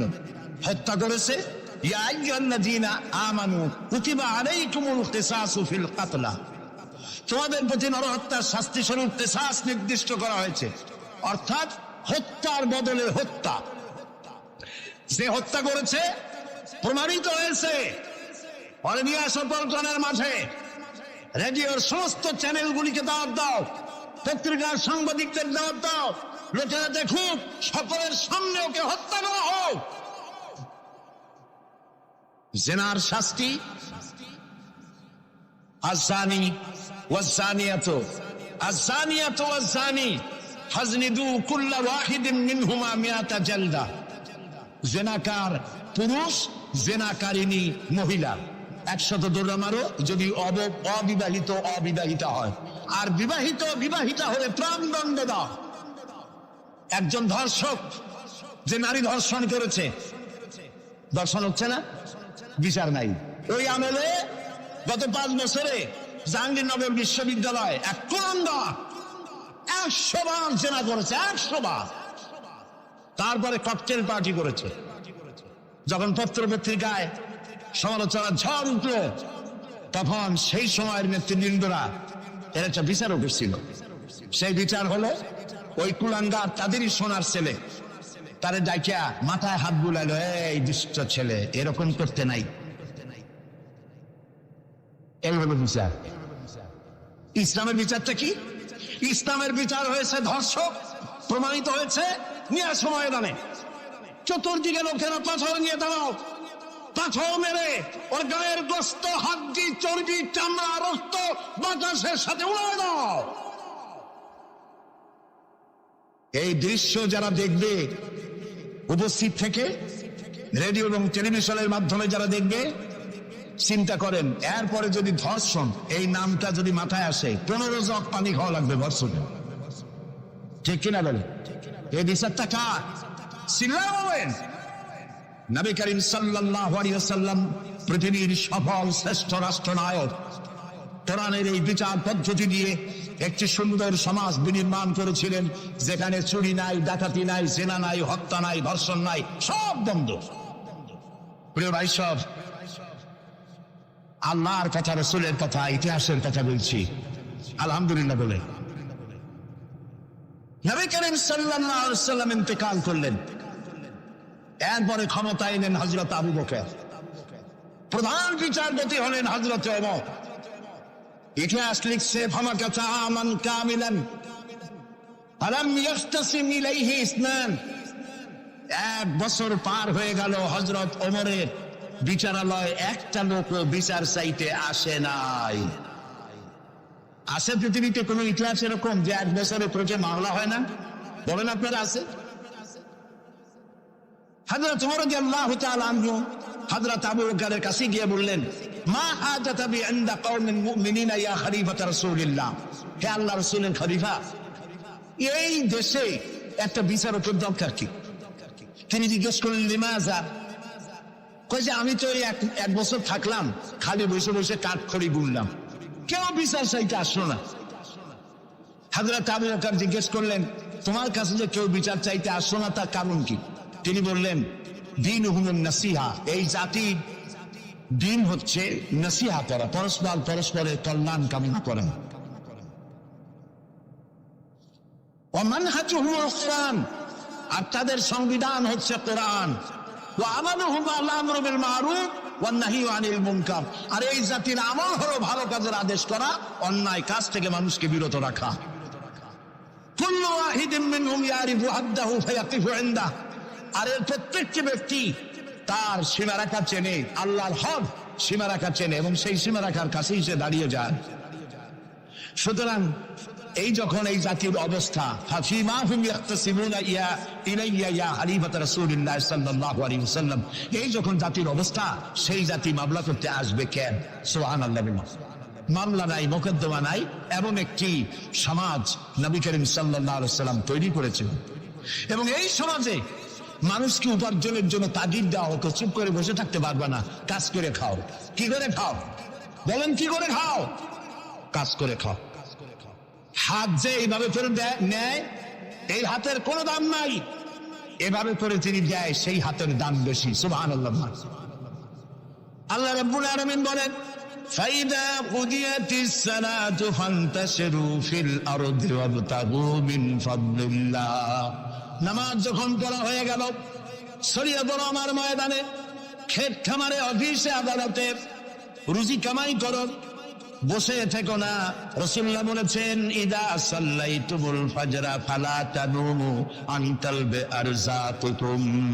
ফজরের নামাজ যখন পড়া হয়ে, বসে থেকো না, ফালা তানুমু, ঘুমায়ো না, আন তালবে আরযাকুকুম, রুজি কামানোর জন্য মাঠে ময়দানে নেমে যাও। হযরত ওমর রাদিয়াল্লাহু তাআলা আনহু মসজিদে নববীতে ফজরের নামাজ পড়ে দেখলেন এক গ্রুপ লোক সেখানে বসা। জোহরের সময় দেখলেন সেই লোকগুলি বসা, আসরও দেখলেন, মাগরিবেও দেখলেন, এশাও দেখলেন। প্রশ্ন করলেন, তোমরা যে এখানে বসা, তোমরা কারা? গতকাল ফজর থেকে আজকে এশা পর্যন্ত দেখতেছি, তোমরা কারা?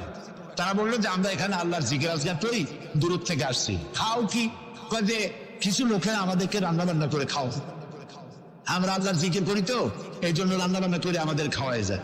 হযরত ওমর বলছেন, তোমাদের মতো অলসগুলোরে যে খাওয়ায়, তোমাদের থেকে ওই লোকগুলির মর্যাদা আল্লাহর কাছে অনেক বেশি। তবে মনে রাখো, আগামীকাল ফজরের পরে যদি এই জায়গায় তোমাদেরকে বসে থাকতে দেখি, ব্যাট মেরে মসজিদের নববী থেকে বের করুন। কাজ করো। ইসলাম কাজের প্রতি উৎসাহিত করেছে এবং ধনাঢ্য লোককে দায়িত্ব দিয়েছে, অফি আমওয়ালিহিম হাক্কুল লিসাইলি ওয়াল মাহরুম।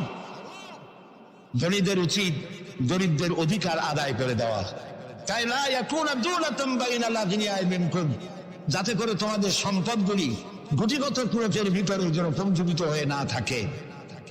নবী করিম সাল্লাল্লাহু আলাইহি ওয়াসাল্লাম তার রাষ্ট্র ব্যবস্থার মধ্যে একটি ব্যাংক তৈরি করেছিলেন। ব্যাংকের নাম ছিল বাইতুল মাল। বরুণ ব্যাংকের নাম কি ছিল? বাইতুল মাল। এই বাইতুল মাল ইনগ্রাল সেশন, ওপেনিং সেশন, এই বাইতুল মাল ব্যাংকে রাসূলুল্লাহ উদ্বোধন করলেন। উদ্বোধন করার সময় তিনি বললেন, মান তারাকা দায়নান আও দিয়ান ফালাইয়া, আমার রাষ্ট্রের ভেতরে কোন মানুষ যদি ঋণগ্রস্ত হয়ে মারা যায় আর তার ঋণ পরিশোধের কোন সুযোগ যদি না থাকে তার ছেলে মেয়ের কাছে, তার বউয়ের কাছে, তাহলে তার অসহায় সমস্ত ইতিম বাচ্চা পরিবারের লোকগুলি আর ঋণ পরিশোধের দায়িত্ব আমি মুহাম্মদ সাল্লাল্লাহু আলাইহি সাল্লাম আমার কাঁধে উঠাইয়া নিলাম। এটি ছিল সোশ্যাল ওয়েলফেয়ার স্টেট, একটি কল্যাণ রাষ্ট্র। এই পৃথিবীতে কল্যাণ রাষ্ট্রের কনসেপশন সর্বপ্রথম যিনি দিয়েছেন আধুনিক রাষ্ট্র প্রতিষ্ঠান রূপকার বিশ্বনবী মুহাম্মদ রাসূলুল্লাহ সাল্লাল্লাহু আলাইহি ওয়াসাল্লাম। তাই রাষ্ট্র ছিল সুখী, সমৃদ্ধ, চুরি নাই, ডাকাতি নাই, মাস্টারি নাই, চাঁদাবাজি নাই। এই দৃশ্য যখন কাফেরেরা দেখলো তখন কাফেরেরা মনে করলো যে আমরা তো খামখাই রাসূলের সাথে বিরোধিতা করেছি, উনি তো আমাদের শত্রু না। তখন অবস্থাটা কি হলো? আল্লাহ রাব্বুল আলামিন এই পরিস্থিতিতে সূরা নাসর নাজিল করলেন।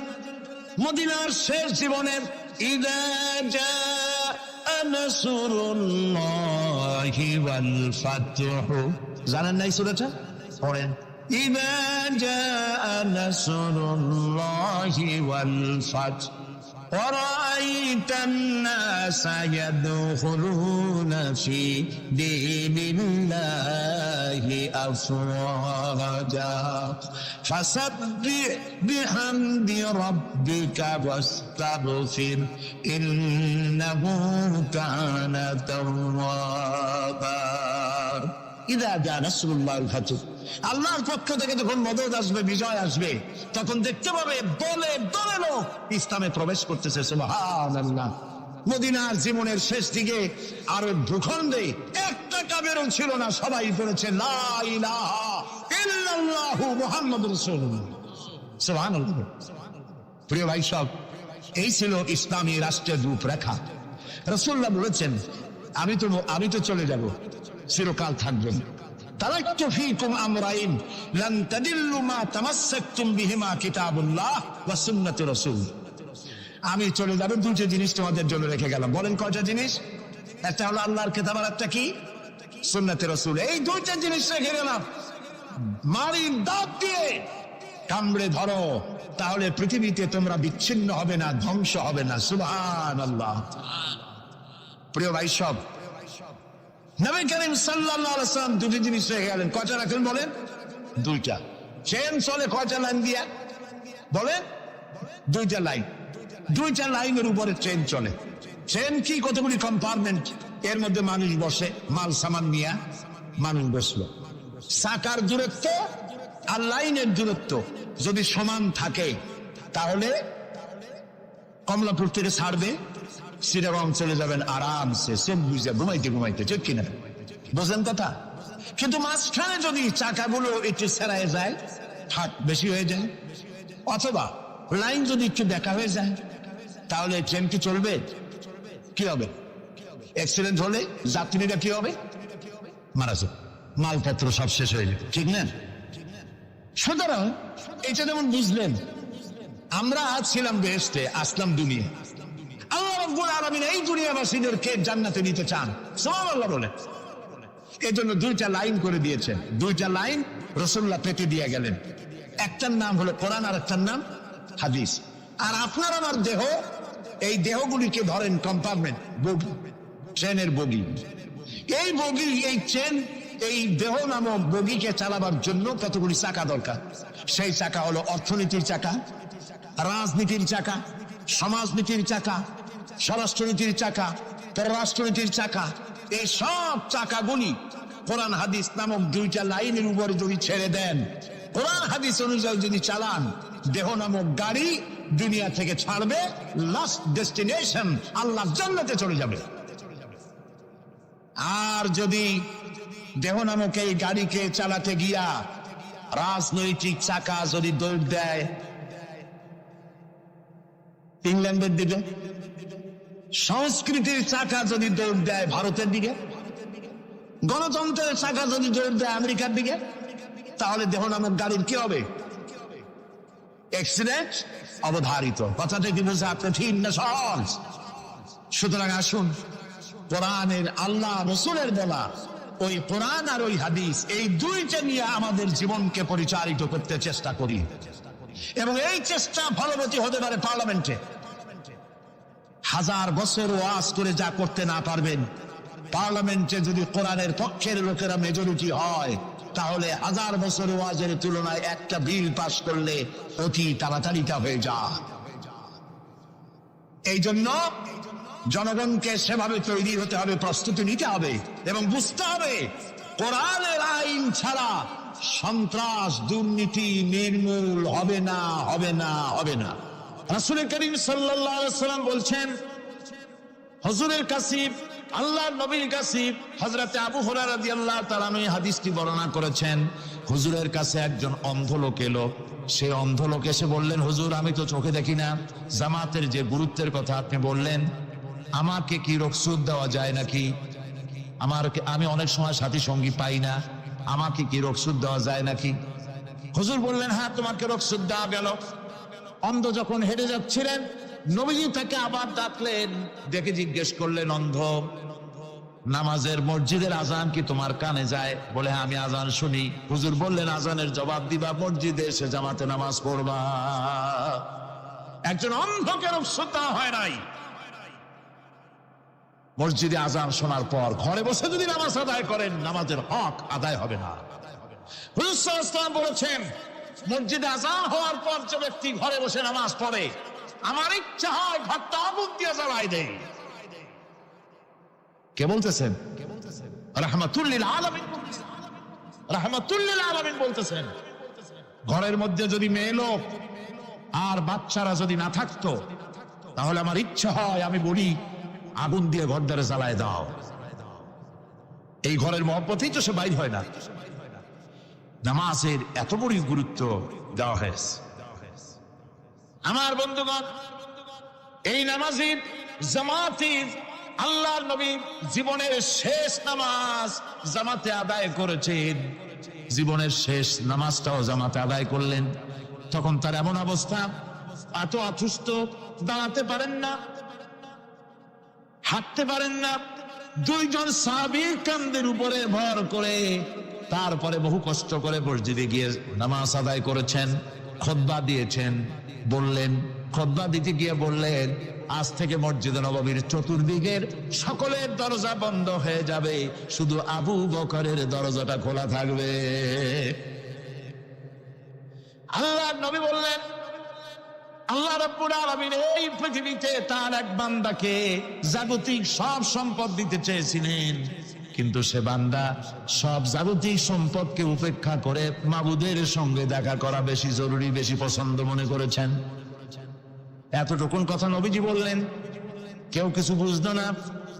হযরতে আবু বকর রাদিয়াল্লাহু তাআলা আনহু হুজুরের এই কথা শুনে কাঁদতে কাঁদতে তিনি অস্থির হয়ে যাচ্ছেন। সাহাবীরা চিন্তা করলেন, হুজুর কান্না কার কথা বলেছেন, তাতে কান্নার কি আছে?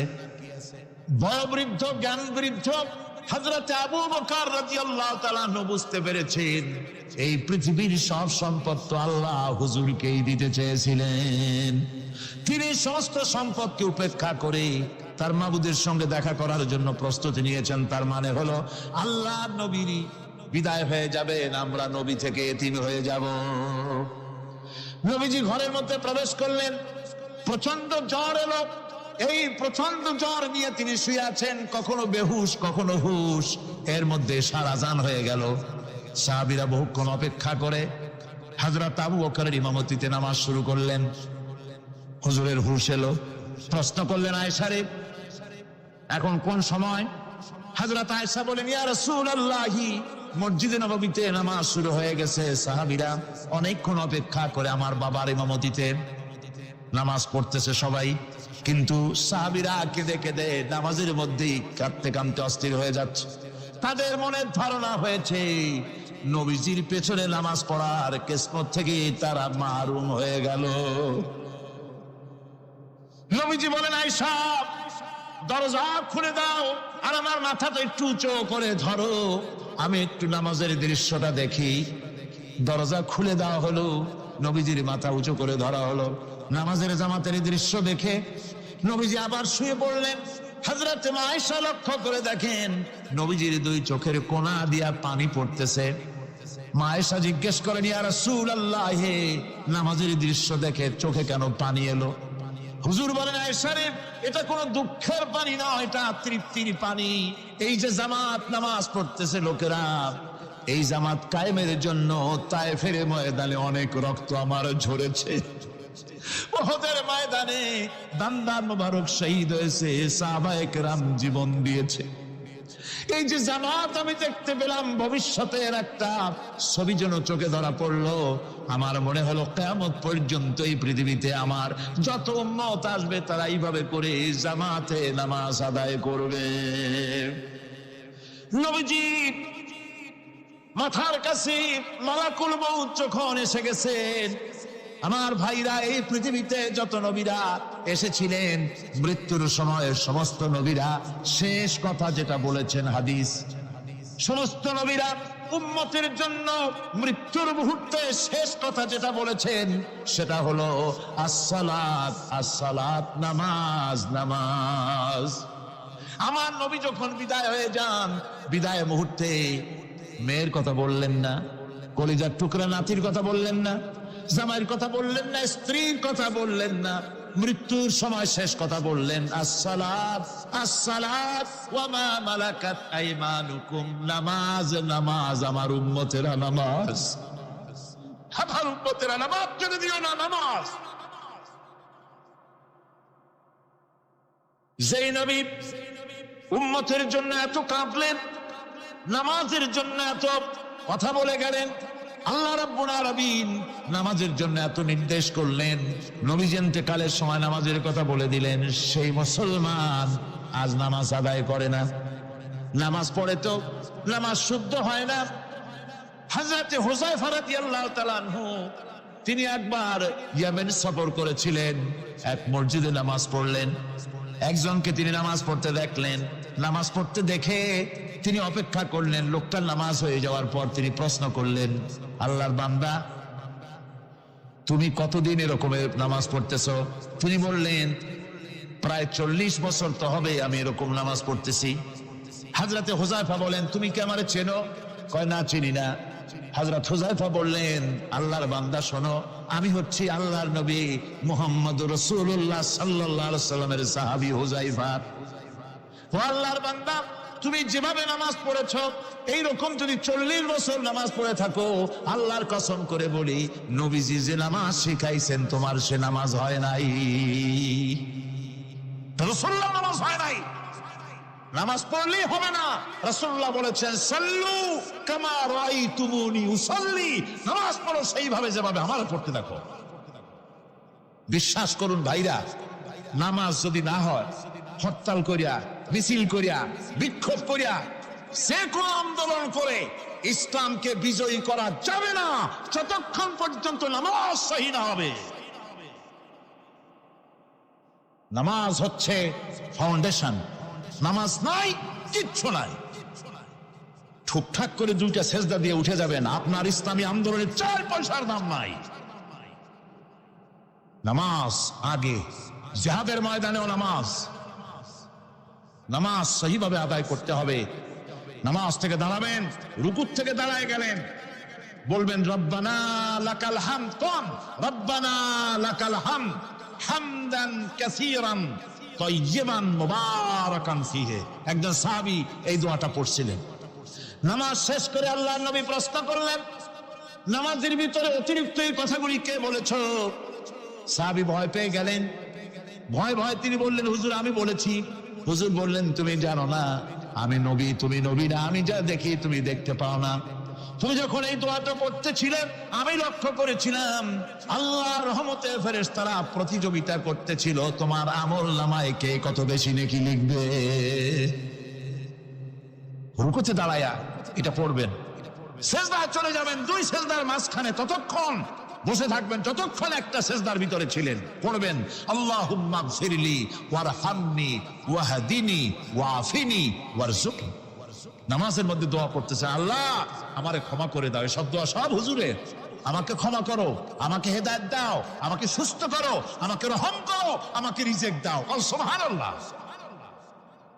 নামাজের ভিতরে দোয়া কবুলের সময়, নামাজের সিজদার ভিতরে দোয়া কবুল হয়। এইভাবে করে রাসূল করিম সাল্লাল্লাহু আলাইহি ওয়াসাল্লামের নামাজটা কেমন হাক্কানি উলামাদের কাছ থেকে জেনে নেবেন। যেহেতু হুজুর বলেছেন সাল্লু কামা রাআইতুমুনি উসাল্লি, নামাজ পড়ো সেইভাবে যেভাবে আমাকে পড়তে দেখো। পাশে বুঝতে পেরেছি মুহাম্মদ সাল্লাল্লাহু আলাইহি ওয়াসাল্লাম আল্লাহর রহমত, করুণার নবী, দয়ার নবী। তার কাছে যদি আমি যেতে পারি তাহলে তিনি আমার সম্পর্কে, যদি তার সামনে যেতে পারি তাহলে তার কঠোর মনোভাব আমার প্রতি নরম হয়ে যাবে। এই মনে করে সাহাবায়ে কিরামদের চোখ এড়ায়া তিনি হুজুরের সামনে গিয়ে হাজির হয়ে গেলেন। হুজুর তাকে দেখিয়ে বললেন, তোমার নাম নওয়াসি? তিনি বললেন, হ্যাঁ আমার নাম ওয়াসি। হুজুর বললেন, তুমি আমার চাচাকে শহীদ করেছো? ওয়াসি বললেন, জাহালাতের কারণে তা করেছি। হুজুর বললেন, কেমনে শহীদ করেছো আমার চাচাকে, আমার একটু শোনাও। ওয়াসি বলতে লাগলেন, আমি বল্লম দিয়ে হযরতে হামজার শরীরকে এফোড় ওপড় করে দিয়েছি, তারপরে তার বুককে খঞ্জর দিয়ে ফেরে বুকের ভিতর থেকে কলিজাটা বের করে নিয়ে আমি হাতে দিয়ে দিয়েছি হেন্দাই কলেজা চিবিয়ে চিবিয়ে খেস। রাসূল পাক সাল্লাল্লাহু আলাইহি ওয়াসাল্লাম হাদিস শরীফে এসেছে, ওয়াসির বর্ণনা যখন তিনি শুনতেছিলেন রাসূলের চোখ থেকে তখন পানি পড়ে দাড়ি মোবারক ভিজে ভিজে পড়তেছিল। ঘটনা শোনার পর রাসূলুল্লাহ বললেন, ওয়াসি তুমি কি চাও? ওয়াসি বললেন, আমি ইসলাম কবুল করতে চাই। হুজুর তাকে মুসলমান বানালেন। বললেন, তুমি মুসলমান হলে কিন্তু সব সময় তুমি আমার সামনে আসবে না, তার কারণ তোমাকে দেখলে পরে আমার মনের ভিতরে আমার চাচার কথা মনে উঠে যাবে। আমি আমার আব্বাকে পাই নাই, আব্বার স্নেহ যত্ন আমার কিসমতে তেমন হয় নাই। আমার চাচা হামজা আমাকে পিতার মতো করে আমাকে স্নেহ করেছে, তোমাকে দেখলে পরে তার কথা মনে পড়বে, সুতরাং তুমি সবসময় আমার সামনে আসবে না। ওয়াসি সেদিন শপথ নিয়েছিলেন, রব্বুল আলামিন আমি জাহালাতের কারণে যেই বল্লম দিয়ে ইসলামের একজন শ্রেষ্ঠ সন্তানকে আমি শহীদ করে ফেলেছিলাম, আমি বুঝতে পারি নাই, ওই বল্লমটা আমি হেফাজতে রেখে দিয়েছি। তুমি আমার এই দোয়া মঞ্জুর করো, আমি যেন এই বল্লম দিয়ে এই পৃথিবীর নিকৃষ্ট ইসলামের কোন দুশ্মনকে যেন আমি শেষ করে দিতে পারি। আল্লাহ পাক দোয়া তার মঞ্জুর করে নিলেন। মুসাইলামা কাযযাবের বিরুদ্ধে হযরত আবু বকর সিদ্দিক রাদিয়াল্লাহু তাআলা আনহু যে বাহিনী পাঠালেন, হযরত ওয়াসি সেই বাহিনীর মধ্যে ছিলেন। আর তিনি সেই বল্লমটা দিয়ে, যে বল্লম দিয়ে তিনি হযরত হামজাকে শহীদ করেছিলেন, সেই বল্লমটা দিয়েই ইসলামের নিকৃষ্ট শত্রু মুসাইলামা কাযযাবকে দুনিয়া থেকে তিনি বিদায় করে দিলেন। আমার ভাইরা, রাসূল পাক সাল্লাল্লাহু আলাইহি সাল্লামের ইন্তেকালের পর এ পর্যন্ত নবুয়তের যারা দাবি করেছে, এক হিসাবে জানা গেছে 28 জন দাবি করা হয়ে গেছে। রাসূল বলেছেন, আমার পরে 30 জন মিথ্যেবাদী নবুয়তের দাবি করবে। কতজন করবে? হয়ে গেছে, বাকি আছে কত? এর মধ্যে গোলাম আহমদ একজন। গোলাম আহমদ দাবি করলো যে আমি নবী। তার অনেকগুলি বই কিতাব সে লিখলো। বইয়ের মধ্যে এক জায়গায় সে লিখেছে, তার বইয়ে এক জায়গায় লিখেছে যে আমি স্বপ্নে দেখলাম আল্লাহ আমার সামনে উপস্থিত।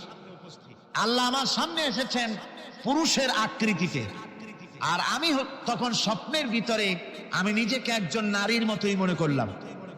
স্বপ্নের ভেতরেই আল্লাহ পাক পুরুষ হিসাবে আমাকে ব্যবহার করলেন।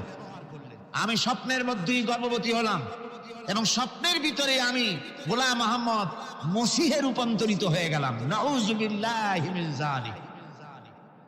গোলাম আহমদ বলছে, আল্লাহ পাক ওহীর মাধ্যমে আমাকে জানিয়েছেন, আল্লাহ আমাকে বলেছেন, গোলাম আহমদ তুমি হচ্ছ আমার সন্তান তুল্য। নাউযুবিল্লাহি মিন যালিক।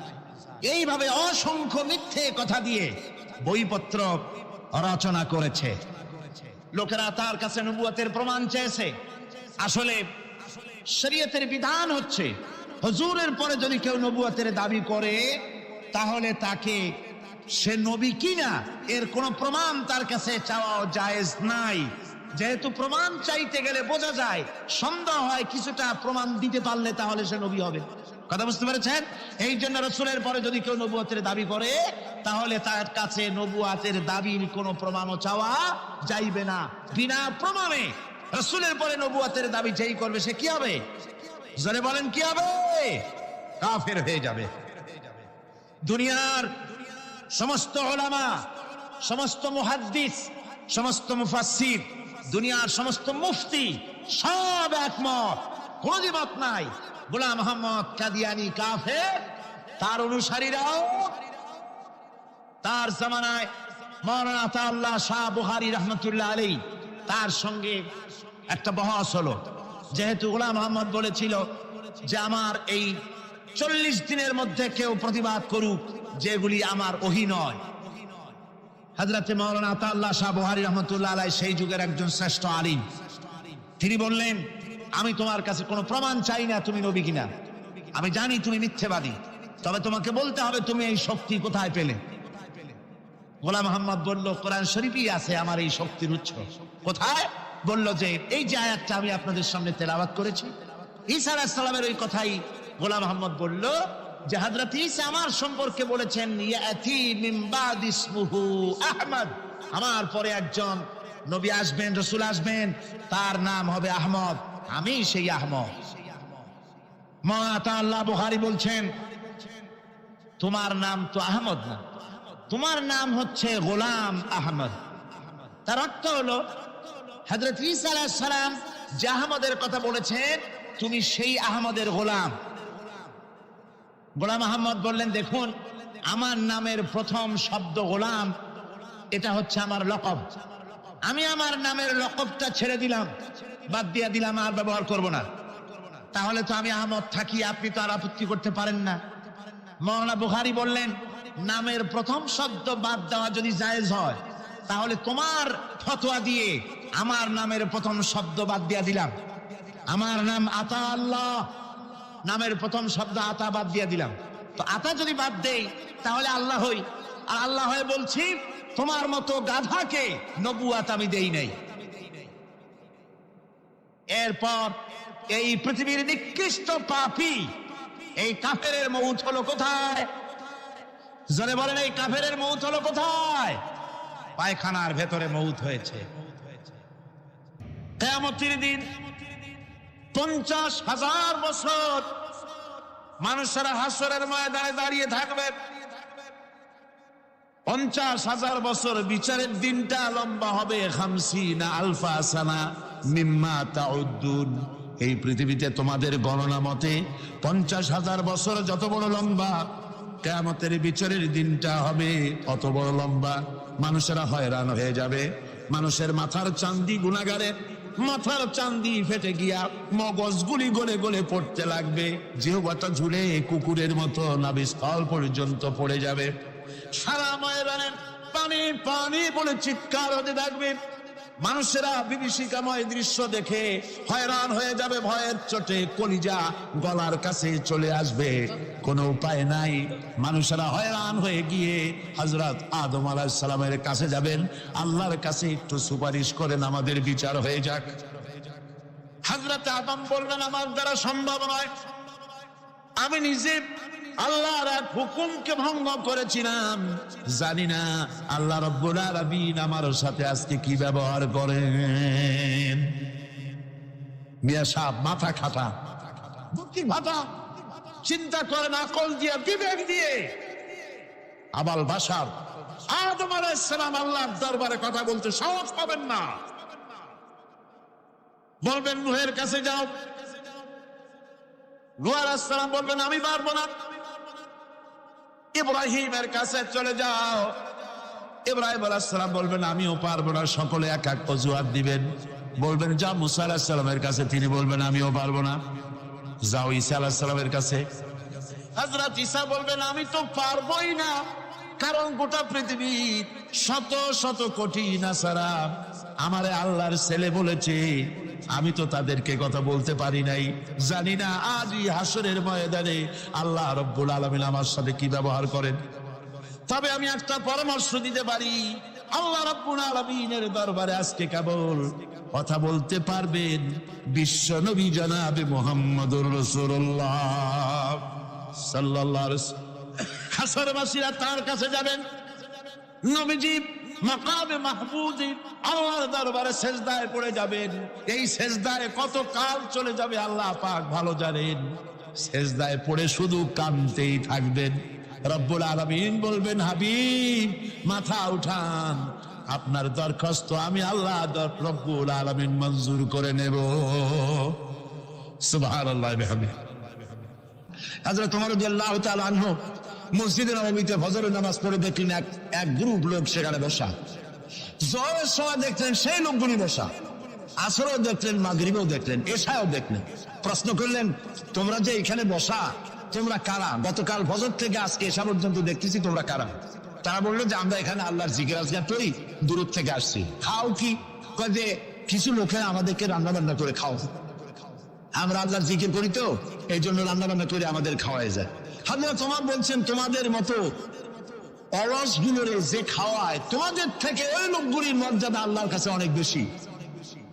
তবে মনে রাখো, আগামীকাল ফজরের পরে যদি এই জায়গায় তোমাদেরকে বসে থাকতে দেখি, ব্যাট মেরে মসজিদ নববী থেকে বের করুন।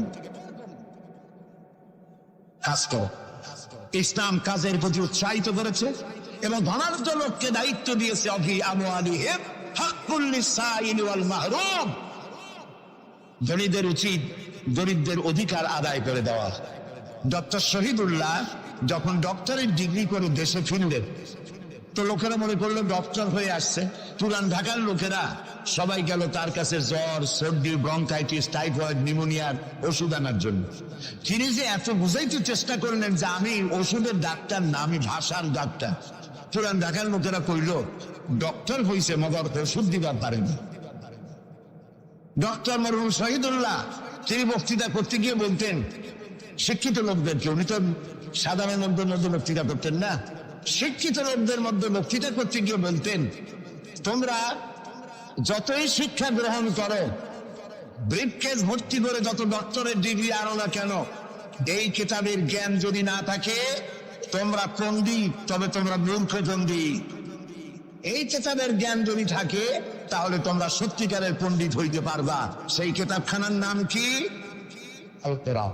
আমি আজ আপনাদের সামনে এই কোরআন থেকে সেই কথাগুলি বলবো ইনশাআল্লাহ। আপনারা দোয়া করেন যেন বলতে পারি। আমি আল্লাহর কাছে নিজেকে সমর্থ করতেছি, সুবহানাকা লা ইলমা লানা ইল্লা মা আল্লামতানা। আল্লাহ তাআলা, আমার তো কোনো জ্ঞান নাই, আমি তো লোকেরা আমাকে মুফাসসিরে কোরআন বলে, কিন্তু আমি তো জানি আমি কি, আমি কোরআনের একজন ছাত্র মাত্র। এই লাখো জনতাকে তোমার কোরআন থেকে বলা তৌফিক দান করে দিও, বলি আমিন। প্রিয় ভাই সব, শয়তানের ওয়াসওয়াসা থেকে আসুন আগে পানা চেয়ে নি। সবাই পড়েন আমার সাথে, আউযু বিল্লাহি মিনাশ শাইতানির রাজীম, বিসমিল্লাহির রাহমানির রাহিম। বিতাড়িত মরদুদ শয়তানের ওয়াসওয়াসা থেকে আল্লাহর কাছে পানা চাই, বলেন আমিন। পরম করুণাময় আল্লাহ রাব্বুল আলামিন নামে শুরু করছি। আল্লাহ তাআলা আমাদেরকে সৃষ্টি করে অন্ধকারে ছেড়ে দেননি। কি বলেন, অন্ধকারে ছেড়ে দিয়েছেন? কেউ কেউ বলে যে না, আল্লাহ তাআলা কি রাস্তা করেছেন? আল্লাহ তাআলা রাস্তা তৈরি করেছেন, এটা আপনাদের বুঝতে হবে। পাহাড়িয়া এলাকায় আপনি যদি হারায় যান, সেখানে কোনো গভর্নমেন্ট রাস্তা করে নাই, কিন্তু আল্লাহ তাআলা গিরিপথ তৈরি করে রাখছেন। মরুভূমির মধ্যে যদি হারিয়ে যান, সেখানেও আপনি দিক নির্দেশনা পাবেন। সমুদ্রের ভিতরে যদি আপনি হারিয়ে যান, কোনো নাবিক যদি হারায়, দিনের বেলায় সেটা কম্পাস দিয়ে চললো, রাতের বেলায় তার চলার জন্য আকাশে আল্লাহ তারকা খচিত করে রেখেছেন, যাতে নাবিকরা হারিয়ে না যায়। যেন রব্বুল আলামিন পাহাড়ি এলাকার ভিতরে মানুষ যেন হারিয়ে না যায়, এজন্য পাহাড়ের ভিতরে গিরিপথ তৈরি করলেন। মরুভূমির ভিতরে চলার জন্য দিকের নির্দেশনা দিলেন। সমুদ্রের ভিতরে নাবিক যাতে না হারায়, আকাশে তারকা আল্লাহ তাআলা খচিত করে রাখলেন। সেই আল্লাহ রাব্বুল আলামিন পৃথিবীতে মানুষ চলাফেরা করবে, মানুষ জন্মগ্রহণ করে মৃত্যু পর্যন্ত চলার জন্য তার অর্থনীতি প্রয়োজন, রাজনীতি প্রয়োজন, সমাজনীতি প্রয়োজন। তার শিক্ষানীতি প্রয়োজন। জীবনের এই নীতিমালার বাঁকে বাঁকে মোড়ে মোড়ে সে হারায় যাবে। আল্লাহ তাআলা এমনটি তার বান্দার প্রতি আচরণ করতে পারেন না।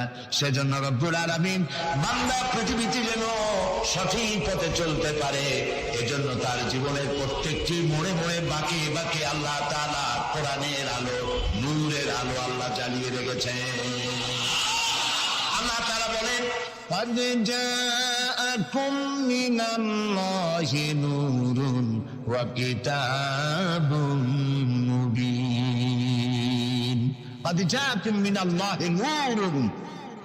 ও পৃথিবীর মানুষেরা শোনো, অবশ্যই আমি আল্লাহর পক্ষ থেকে তোমাদের জন্য এসেছে আলো, ওয়া কিতাবুম মুবিন, আর দিয়েছি আমি একটা স্পষ্ট কিতাব, সুস্পষ্ট কিতাব।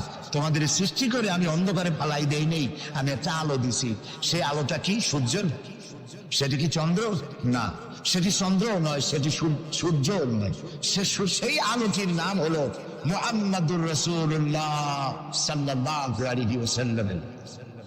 জীবনের এমন কোন দিক এবং বিভাগ নাই যেখানে আল্লাহ তাআলা মুহাম্মদ সাল্লাল্লাহু আলাইহি ওয়াসাল্লামকে আদর্শ বানান নাই। সুবহানাল্লাহ। আমি তার কথাই আজকে আপনাদেরকে বলবো ইনশাআল্লাহ। বলি ইনশাআল্লাহ। প্রিয় ভাই সব, এই পৃথিবীতে আল্লাহ রাব্বুল আলামিন সব থেকে দুর্বল করে সৃষ্টি করেছেন মানব গোষ্ঠীকে। মানুষেরা সব থেকে দুর্বল। আপনি বলতে পারেন যে কেমনে আমরা দুর্বল হইলাম? এত মারামারি করি তারপরেও দুর্বল? হ্যাঁ, তারপরেও দুর্বল। যেমন গরু, সে তার আত্মরক্ষার জন্য মাথায় দুইটা শিং পাইছে, আমরা কেউ শিং পাইনি, আমরা দুটি করতে পারিনি, ঠিক না? কথা কন না? কুকুরে কামড়াইতে পারে, কুকুরের কাজ কুকুরে করেছে, কামড় দিয়েছে পায়, তাই বলে কি কুকুরে কামড়ানো মানুষের শোভা পায়? মানুষ কি কুত্তার গায়ে কামড় দিতে পারবে? ওই রকমের শক্তিশালী দাঁত মানুষের আল্লাহ দেন নাই। সাপেরে আল্লাহ তাআলা বিষধর দন্ত দিয়েছেন, বাঘেরে খাবার মধ্যে নখর দিয়েছেন, মূলার মতো মোটা মোটা দাঁত দিয়েছেন। এমনকি আত্মরক্ষার জন্য ভিমরুল বড় আরো হুল ফুটাবার মতো শক্তি আল্লাহ দিয়েছেন। এবার বলেন তো, আপনার কাছে আত্মরক্ষার কি আছে? আপনি তো বলতেই পারেন বীরত্বের সাথে, হ্যান করেঙ্গে ত্যান করেঙ্গে, লাঠি কে আমদার মুগুর ভরেঙ্গে, বলতে পারবেন, কিন্তু লাঠির মধ্যে মুগুর আপনি ভরতে পারবেন না। মানুষের কাছে আত্মরক্ষার কোনো হাতিয়ার নাই। এই মাহফিলের মধ্যে যদি এখন একটা সাপ ঢোকে অথবা বড় জাতের কয়েকটা ব্যাঙ ঢোকে, লাগানো শুরু করবে এই মাথা দিয়া, এই মাথা দিয়া লোক দৌড় আরম্ভ করবে। তারপর অন্তত সদরঘাট পর্যন্ত দৌড়ে গিয়ে জিজ্ঞেস করবে, ভাই আমরা দৌড়াই কেন? তো সামান্য ব্যাঙের সাথে পারি না, সামান্য সাপের সাথে পারি না, বললা ভীমরুলের সাথেও পারি না। আত্মরক্ষামূলক হাতিয়ার আমাদের কাছে দেওয়া হয় নাই। এরপরে এমনকি আমরা চোখে ভালো করে দেখি না, চোখ দিয়েও আমরা দেখতে পাই না। আপনারা বলবেন তাহলে আমরা কি ভেলকি দেখি? না, ভেলকি দেখেন। আমাদেরকে দেখতে হলে আমরা আলোর সাহায্য দেখি, আলো না হলে আমরা দেখতেও পারি না। অমাবস্যার রাতে মানুষ নিজের শরীরও নিজে দেখতে পারেনি। এই যে অবস্থা, এই যে দুর্বলতা, এই দুর্বল মানুষকেই পৃথিবীর সকল সবল প্রাণীর চাইতে আল্লাহ তাআলা শ্রেষ্ঠ করেছেন। শ্রেষ্ঠ কে? বলেন কে? কিসের দিক থেকে শ্রেষ্ঠ? জ্ঞান। জ্ঞান দিয়ে আল্লাহ মানুষকে শ্রেষ্ঠ করেছেন। সুতরাং জ্ঞান দিয়ে আপনি সব চিনবেন, আর আলোর পথ চিনবেন না, তা তো হতে পারে না। এই জন্য আপনি সব যেমন চেনেন, আলোর দিশাও আপনাকে পাইতে হবে। আপনার নেতা Karl Marx, Lenin, Mao Tse-tung, Hegel, Darwin, Copernicus, Kepler, এরা আপনার নেতা হতে পারে না। আপনার আমার নেতা হবেন মুহাম্মদুর রাসূলুল্লাহ সাল্লাল্লাহু আলাইহি ওয়াসাল্লাম। আচ্ছা, ওনারা নেতা হবেন না কেন? সেটাও একটু ব্যাখ্যার দাবি রাখে। ওনারাও কিন্তু কষ্ট করেছেন। মার্কস, হেগেল, মাও সেতুং, এরা কষ্ট করেছেন, জেল খেটেছেন, বই লিখেছেন, মানবতার কল্যাণে এগুলি করেছেন। কিন্তু তাদের কথার কোনো মিল ছিল না। এক একজন এক এক ধরনের কথা বলেছে, এবং তাদের কথা দিয়ে পৃথিবীর মানুষের জন্য কোনো স্থায়ী শান্তি প্রতিষ্ঠিত হয় নাই পৃথিবীর এক ইঞ্চি জমিনের ওপারেও। এটা ঠিক কিনা? নবীদের কথায় আমাদের চলতে হবে, কারণ নবীদের কথার মধ্যে কোনো দরমিল হয় নাই। আদম আলাইহিস সালাম বলেছেন আল্লাহ এক, নূহ আলাইহিস সালাম বলেছেন বেশি হইতে পারে, নাউযুবিল্লাহ। ইব্রাহিম আলাইহিস সালাম বলেছেন আখিরাত আছে, আরেকজন নবী বলেছেন নাও থাকতে পারে। একজন নবী বলেছেন কবর আযাব হবে, আর একজনে বলেন এটা একটা আমার চিন্তায় না থাকতেও পারে। এইরকম নবীদের কথার মধ্যে কোনো ব্যস্কম হয়েছে? বলেন হয়েছে? কেন হয় নাই? কারণ দার্শনিক, রাজনীতিবিদ, ওদের যে শ্রেণী, ওর থেকে নবীদের শ্রেণী সম্পূর্ণ স্বতন্ত্র, এবং দুই শ্রেণীর মাঝে গালফ অফ ডিফারেন্স। দার্শনিক এবং রাজনীতিবিদরা তারা কথা বলেন নিজস্ব মন মস্তিষ্ক প্রসূত জ্ঞান দিয়ে, আর নবীরা কথা বলেন আল্লাহর জ্ঞান দিয়ে। এই জন্য পৃথিবীতে যত নবী এসেছেন সমস্ত নবীদের স্লোগান ছিল একটা। কয়টা ছিল? আদম আলাইহিস সালাম থেকে নিয়ে শুরু করে মুহাম্মাদুর রাসূল সাল্লাল্লাহু আলাইহি ওয়াসাল্লাম পর্যন্ত যত নবী আল্লাহ পৃথিবীতে পাঠিয়েছেন সমস্ত নবীদের স্লোগান একটাই ছিল, লা ইলাহা ইল্লাল্লাহু মুহাম্মাদুর রাসূলুল্লাহ। মুহাম্মাদুর রাসূলুল্লাহ নবী করিম সাল্লাল্লাহু আলাইহি ওয়াসাল্লামের সময় হয়েছে, আর বাকি সমস্ত নবীর সময় স্লোগান একটাই ছিল, লা ইলাহা ইল্লাল্লাহ। কোনো ব্যস্কম নাই, সব নবীরা এক কথা বলেছেন। কারণ নবীরা যে কথা বলেছেন সমস্ত কথা আসছে একটা অফিস থেকে। কয়টা অফিস? এবার বলেন তো অফিসটার নাম কি? কার অফিস? আল্লাহর অফিস। এবং একজন মেসেঞ্জার সমস্ত নবীদের কাছে আল্লাহর মেসেজ বহন করে নিয়ে এসেছেন, সেই আল্লাহ কর্তৃক নিয়োগ প্রাপ্ত অথেন্টিক জেনুইন যিনি রাসূল ছিলেন, বার্তাবাহক ছিলেন, স্পেশাল মেসেঞ্জার ছিলেন, তার নাম কি? সুবহানাল্লাহ। পৃথিবীর সবচাইতে বেশি মর্যাদা এবং সব থেকে বেশি সুন্দর করে আল্লাহ তাআলা তাকে এই পৃথিবীতে পাঠিয়েছেন। তিনি যখন পৃথিবীতে আসলেন পৃথিবীটা কি ছিল? চুরি, ডাকাতি, জেনা, ব্যভিচার, হত্যা, ধর্ষণে ভরপুর মরাজাতি। ওই যে বলেছিলাম মরাজাতি, এই মরাজাতিটারে কেমনে জিতে বানানো যায়, রাসূলুল্লাহ সেই চেষ্টা করলেন। 40 বছর